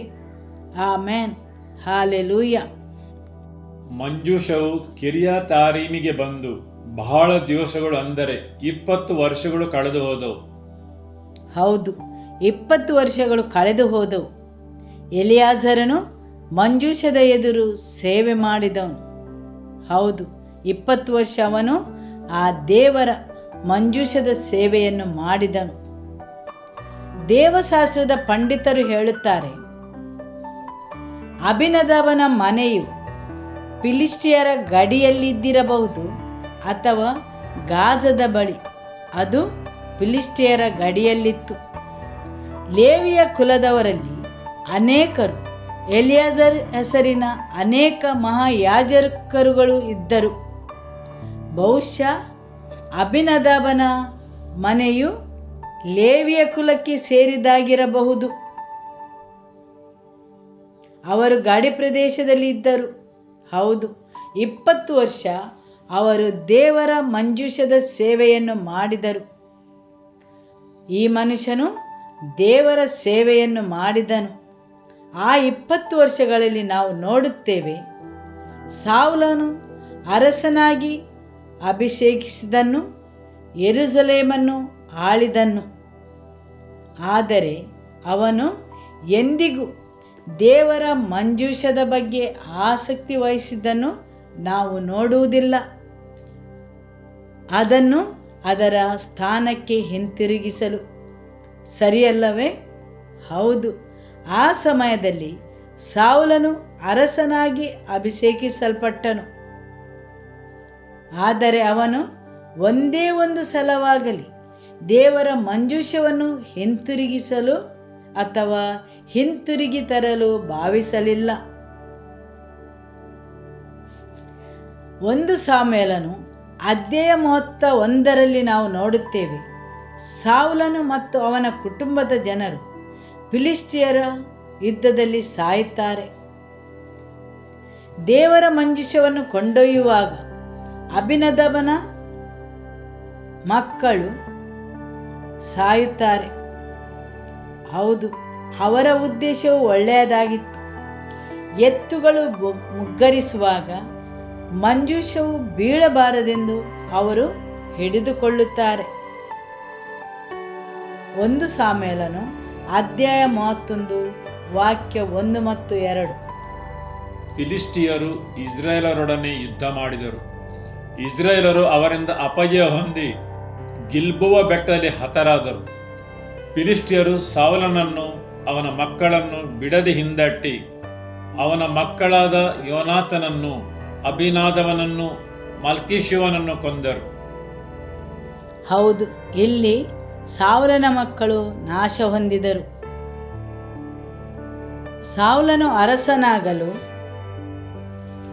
ಕಾರಣನಾದ ದೇವರನ್ನು ಗೌರವಿಸಲು ಆತನು ಆಸಕ್ತಿಯನ್ನು ತೋರಿಸಲಿಲ್ಲ. ಮಾತ್ರವಲ್ಲ, ದೇವರ ಒಡಂಬಡಿಕೆಯ ಮಂಜೂಷದ ಅಥವಾ ದೇವರ ಉಪಸ್ಥಿತಿಯ ಯಾವುದೇ ಕಾಳಜಿಯನ್ನು ಅವನು ವಹಿಸಲಿಲ್ಲ. ನೀವಿಲ್ಲಿ ತಿಳಿದುಕೊಳ್ಳಿರಿ, ಫಿಲಿಷ್ಟಿಯರು ದೇವರ ಮಂಜೂಷವನ್ನು ಹಿಂತಿರುಗಿಸಿಕೊಟ್ಟಿದ್ದಾರೆ. ಆದರೆ ಸೌಲನಿಗೆ ಅದನ್ನು ಇಟ್ಟುಕೊಳ್ಳಲು ಬೇಡವಾಗಿತ್ತು ಹಾಗೂ ಅವನು ಅದಕ್ಕೆ ಯಾವುದೇ ಮೌಲ್ಯವನ್ನು ನೀಡಲಿಲ್ಲ, ಅದರ ಬಗ್ಗೆ ಯಾವುದೇ ಕಾಳಜಿ ವಹಿಸಲಿಲ್ಲ ಹಾಗೂ ಒಂದೇ ಒಂದು ಸಲವಾಗಲಿ ಅದರ ಬಗ್ಗೆ ಅವನು ವಿಚಾರಣೆಯನ್ನು ಮಾಡಲಿಲ್ಲ. ದೇವರ ಮಂಜೂಷವನ್ನು ನಾವು ಹಿಂತಿರುಗಿ ತರೋಣವೇ ಎಂದು. ಅದು ಅವನಿಗೆ ಮುಖ್ಯವಾಗಿರಲಿಲ್ಲ, ಯಾಕೆಂದರೆ ದೇವರ ಉಪಸ್ಥಿತಿಗೆ ಅವನು ಯಾವುದೇ ಮೌಲ್ಯವನ್ನು ನೀಡಿರಲಿಲ್ಲ. ದೇವರ ಒಡಂಬಡಿಕೆಯ ಮಂಜೂಷಕ್ಕೆ ಏನಾದರೂ ಮಾಡಲು ಅದರ ಬಗ್ಗೆ ಯಾವುದೇ ಆಸಕ್ತಿಯನ್ನು ಆತನು ವಹಿಸಲಿಲ್ಲ.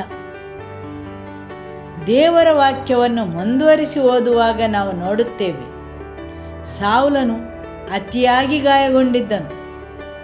ಅವನು ತನ್ನ ಆಯುಧವಾಹಕನಿಗೆ, ನಿನ್ನ ಕತ್ತಿಯಿಂದ ನನ್ನನ್ನು ತಿವಿದು ಕೊಲ್ಲು ಎಂದು ಹೇಳಿದಾಗ ಆತನು ಒಪ್ಪಲಿಲ್ಲ. ಆದುದರಿಂದ ಸೌಲನು ತನ್ನ ಕತ್ತಿಯನ್ನು ಇರಿದು ಅದರ ಮೇಲೆ ಬಿದ್ದು ಆತ್ಮಹತ್ಯೆ ಮಾಡಿದನು. ದೇವರಿಂದ ಅರಸನಾಗಿ, ಮೊದಲ ಅರಸನಾಗಿ ಅಭಿಷೇಕಿಸಲ್ಪಟ್ಟವನು, ದೇವರ ಉಪಸ್ಥಿತಿಗೆ ಆತಿಥೇಯನಾಗಲು ಗೌರವವನ್ನು ಪಡೆದವನು. ದೇವರು ಆತನನ್ನು ಮೇಲಕ್ಕೆ ಎತ್ತಿದನು, ಆದರೆ ಅವನು ಆಯ್ಕೆ ಮಾಡಿದನು ಈ ದೇವರ ಜೊತೆ ತನಗೇನು ಸಂಬಂಧವಿಲ್ಲವೆಂದು, ಅಥವಾ ಆ ದೇವರ ಉಪಸ್ಥಿತಿಗೆ ಯಾವುದೇ ಬೆಲೆಯನ್ನು ನೀಡಲು ಬಯಸಲಿಲ್ಲ. ಮಾತ್ರವಲ್ಲ, ಆ ದೇವರ ಮಂಜೂಷದ ಜೊತೆಗೆ ಸಂಪೂರ್ಣ ಸಂಬಂಧವನ್ನು ಕಡಿದುಕೊಂಡನು. ನಂತರ ಆತನು ಸತ್ತು ಹೋಗುತ್ತಾನೆ ಮತ್ತು ದಾವೀದನು ಅರಸನಾಗುತ್ತಾನೆ. ಅವನು ಆ ಮಂಜೂಷವನ್ನು ಹಿಂತಿರುಗಿ ತರಲು ಬಯಸುತ್ತಾನೆ. ಆವಾಗ ಅಭಿನದಾಬನ 2 ಮಕ್ಕಳು ಆ ಮಂಜೂಷವನ್ನು ಎತ್ತಿನ ಗಾಡಿಯಲ್ಲಿ ಇಡಲು, ಆ ಗಾಡಿಯನ್ನು ನಡೆಸಿಕೊಂಡು ಹೋಗಲು ಎಲ್ಲರೂ ಸಂಭ್ರಮದಲ್ಲಿ ಇರುವಾಗ ಎತ್ತುಗಳು ಮುಗ್ಗರಿಸುತ್ತವೆ. ಉಜ್ಜನು ದೇವರ ಮಂಜೂಷವನ್ನು ಮುಟ್ಟಲು ಧೈರ್ಯ ಮಾಡುತ್ತಾನೆ ಮತ್ತು ಅವನು ಅಲ್ಲೇ ಸಾಯುತ್ತಾನೆ. ಮತ್ತು ದೇವರ ವಾಕ್ಯ ಹೇಳುತ್ತದೆ, ದಾವೀದನು ದೇವರ ಭಯದಿಂದ ತುಂಬಿದನು. ಮತ್ತು ದಾವೀದನು ಹೇಳುತ್ತಾನೆ, ದೇವರ ಮಂಜೂಷವನ್ನು ನನ್ನ ಊರಿಗೆ ತೆಗೆದುಕೊಂಡು ಹೋಗುವುದು ಬೇಡ, ನಾನದನ್ನು ಮುಟ್ಟುವುದಿಲ್ಲ. ಆಮೆನ್. 2 ಸಾಮುವೇಲನು ಅಧ್ಯಾಯ 6 ವಾಕ್ಯ 2 ಮತ್ತು 3. ದೇವರ ಮಂಜೂಷವನ್ನು ತರುವುದಕ್ಕಾಗಿ ಅವರೆಲ್ಲರ ಸಹಿತ ಯೆಹೂದ ದೇಶದ ಬಾಳದಿಂದ, ಅಂದರೆ ಕೆರೂಬಿಯರ ನಡುವೆ ಆಸೀನನಾಗಿರುವ ಸೇನಾಧೀಶ್ವರನಾದ ಯೆಹೋವನ ನಾಮದಿಂದ ಪ್ರಸಿದ್ಧವಾದದ್ದು. ಹೌದು, ದೇವರ ವಾಕ್ಯ ಹೇಳುತ್ತದೆ, ದಾವೀದನು ಎದ್ದನು, ಅವನ ಜನರನ್ನು ಆರಿಸಿಕೊಂಡು ದೇವರ ಮಂಜೂಷವನ್ನು ತರುವುದಕ್ಕಾಗಿ ಹೋದನು. ದೇವರ ಮಂಜೂಷವನ್ನು ಸೇನಾಧೀಶ್ವರನಾದ ಯೆಹೋವನ ನಾಮದಿಂದ ಕರೆಯುತ್ತಿದ್ದರು. ದಾವೀದನು ಹೊಸ ಬಂಡಿ ಹಾಗೂ ಎಲ್ಲವನ್ನೂ ತೆಗೆದುಕೊಂಡು ಹೋದನು. ಹೌದು, ಈಗಿನ ಕೆಲವೊಂದು ಸಭೆಗಳು ದೇವರ ಆರಾಧನೆಗೆ ಹೊಸತನವನ್ನು ಉಪಯೋಗಿಸುವ ಹಾಗೆ ಹೊಸ ರೀತಿಗಳನ್ನು, ನಾಟಕೀಯವಾದ ವಿಷಯಗಳನ್ನು, ಎಲ್ಲವೂ ಹೊರಗಿನ ನೋಟಕ್ಕೆ ನಾಟಕ ಆಗಿ, ಆದರೆ ದೇವರ ಉಪಸ್ಥಿತಿಗೆ ಹೆಚ್ಚು ಮೌಲ್ಯವನ್ನು ನೀಡುವುದಿಲ್ಲ. ಪ್ರತಿಭೆಗಳು ದೇವರ ಉಪಸ್ಥಿತಿಯನ್ನು ತರುವುದಿಲ್ಲ. ಸಂಗೀತದ ವಾದ್ಯಗಳು, ಸ್ವರಗಳು, ಘೋಷಣೆಗಳು, ಎತ್ತರದ ಸ್ವರದಿಂದ ಹಾಡುವುದು, ಅವುಗಳೆಲ್ಲವೂ ದೇವರ ಉಪಸ್ಥಿತಿಯನ್ನು ತರುವುದಿಲ್ಲ. ಆದರೆ ನಾವು ದೇವರ ಉಪಸ್ಥಿತಿಗೆ ಮೌಲ್ಯವನ್ನು ನೀಡಲು ಕಲಿಯಬೇಕು. ನಾವು ದೇವರ ಉಪಸ್ಥಿತಿಯನ್ನು ಗೌರವಿಸಬೇಕು. ನಾವು ಆತನ ಸನ್ನಿಧಾನಕ್ಕಾಗಿ, ಪ್ರಸನ್ನತೆಗಾಗಿ ಹಾತೊರೆಯಬೇಕು. ಸರಿಯಲ್ಲವೇ? ದೇವರ ಉಪಸ್ಥಿತಿಯಲ್ಲಿ ನಾಟಕೀಯವಾದ ಕಾರ್ಯಗಳನ್ನು ಮಾಡಲಾಗುವುದಿಲ್ಲ. ನಾವು ಅನೇಕ ಹೊಸ ಸಂಗತಿಗಳನ್ನು ಮಾಡಬಹುದು. ದಾವೀದನು ಹೊಸ ಬಂಡಿಯನ್ನು ತಯಾರಿಸಿದ ಹಾಗೆ ಅದು ನೋಡಲು ಚೆನ್ನಾಗಿ ಕಾಣಬಹುದು, ಆದರೆ ಅದು ದೇವರ ಉಪಸ್ಥಿತಿಯನ್ನು ಹೊತ್ತುಕೊಂಡಿರುವುದಿಲ್ಲ. ಸರಿಯಲ್ಲವೇ? ಆಮೆನ್. ಹಾಲೆಲೂಯ. ಯೇಸುವೆ ಸ್ತೋತ್ರ. ಇವತ್ತಿನ ದೇವರ ವಾಕ್ಯಕ್ಕೆ ಸ್ತೋತ್ರವನ್ನು ಸಲ್ಲಿಸುವ. ಆಮೆನ್. ಹಾಲೆಲೂಯ. ಯಾರೆಲ್ಲ ನಿಮ್ಮ ಜೀವನವನ್ನು ಯೇಸುವಿಗೆ ಸಮರ್ಪಿಸಲು ಆಶಿಸ್ತೀರಿ, ಅವರು ನನ್ನ ಜೊತೆ ಈ ಪ್ರಾರ್ಥನೆಯನ್ನು ಮಾಡಿರಿ. ಯೇಸುವೆ, ನಾನು ನನ್ನ ಜೀವನವನ್ನು ನಿನಗೆ ಸಮರ್ಪಿಸುತ್ತೇನೆ. ನಾನು ಒಬ್ಬ ಪಾಪಿಯೆಂದು ಅರಿತುಕೊಳ್ಳುತ್ತೇನೆ. ನೀನು ನನಗಾಗಿ ಶಿಲುಬೆಯಲ್ಲಿ ನನ್ನ ಪಾಪಗೋಸ್ಕರ ಮರಣ ಹೊಂದಿದ್ದಕ್ಕೆ ನಿನಗೆ ಸ್ತೋತ್ರವನ್ನು ಸಲ್ಲಿಸುತ್ತೇನೆ. ನಿನ್ನ ರಕ್ತದಲ್ಲಿ ನನ್ನ ಪಾಪಗಳಿಗೆ ಕ್ಷಮೆ ಉಂಟು. ನೀನು ನನ್ನ ಪಾಪಗೋಸ್ಕರ ಶಿಲುಬೆಯ ಮರಣವನ್ನು ಹೊಂದಿದ್ದೀಯೆಂದು ನಾನು ನಂಬುತ್ತೇನೆ. ನಿನ್ನ ರಕ್ತದಿಂದ ನನ್ನನ್ನು ಶುದ್ಧೀಕರಿಸಿರಿ, ನನ್ನ ಪಾಪಗಳನ್ನು ಕ್ಷಮಿಸಿರಿ. ನಾನು ಪಾಪವನ್ನು, ಲೋಕವನ್ನು, ಸೈತಾನನನ್ನು ತಿರಸ್ಕರಿಸುತ್ತೇನೆ ಯೇಸುವಿನ ನಾಮದಲ್ಲಿ. ಯೇಸುವೇ, ನನ್ನಲ್ಲಿ ಬನ್ನಿರಿ. ನನ್ನಲ್ಲಿ ನೀವು ಬರಲು ಅಡ್ಡಿ ಮಾಡುವ ಎಲ್ಲ ನನ್ನ ಪಾಪಗಳಿಂದ, ನನ್ನ ವಂಶಾವಳಿಯಿಂದ, ನನ್ನ ಪೂರ್ವಜರಿಂದ, ನನ್ನ ಮೇಲೆ ಅವುಗಳಿಗೆ ಇರುವ ಅಧಿಕಾರದಿಂದ ನನಗೆ ಬಿಡುಗಡೆಯನ್ನು ನೀಡಿರಿ. ನನ್ನ ಪಾಪಗಳನ್ನು ನಿಮ್ಮ ರಕ್ತದಿಂದ ಕ್ಷಮಿಸಿರಿ. ಪವಿತ್ರಾತ್ಮರೇ, ನನ್ನಲ್ಲಿ ಬನ್ನಿರಿ. ಯೇಸುವೇ, ನನ್ನ ಜೀವನದಲ್ಲಿ ಬನ್ನಿರಿ. ಈ ದಿನ ನಾನು ನಿಮ್ಮನ್ನು ನನ್ನ ಜೀವನದಲ್ಲಿ ಬರಲು ಆಹ್ವಾನಿಸುತ್ತೇನೆ ಮತ್ತು ನನ್ನ ಸ್ವಂತ ರಕ್ಷಕನೆಂದು ಸ್ವೀಕರಿಸುತ್ತೇನೆ. Amen. Hallelujah. Every life in this place, Lord, we bring them under your blood and lordship, Lord.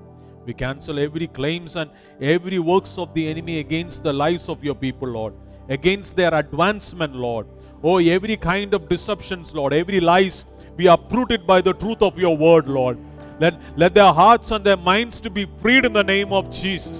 Every life we cover it by your blood, Lord. Continue to build them up for your glory, Lord. In your hands I entrust them, and I bless them in the name of the Father. I bless them in the name of the Lord Jesus, and I bless them in the name of the Holy Spirit. Amen. And may the love of God the Father, may the peace of our Lord Jesus Christ, and the fellowship of the Holy Spirit be with you all. Go in the peace of the Lord be with you. Amen. Hallelujah. Shalom.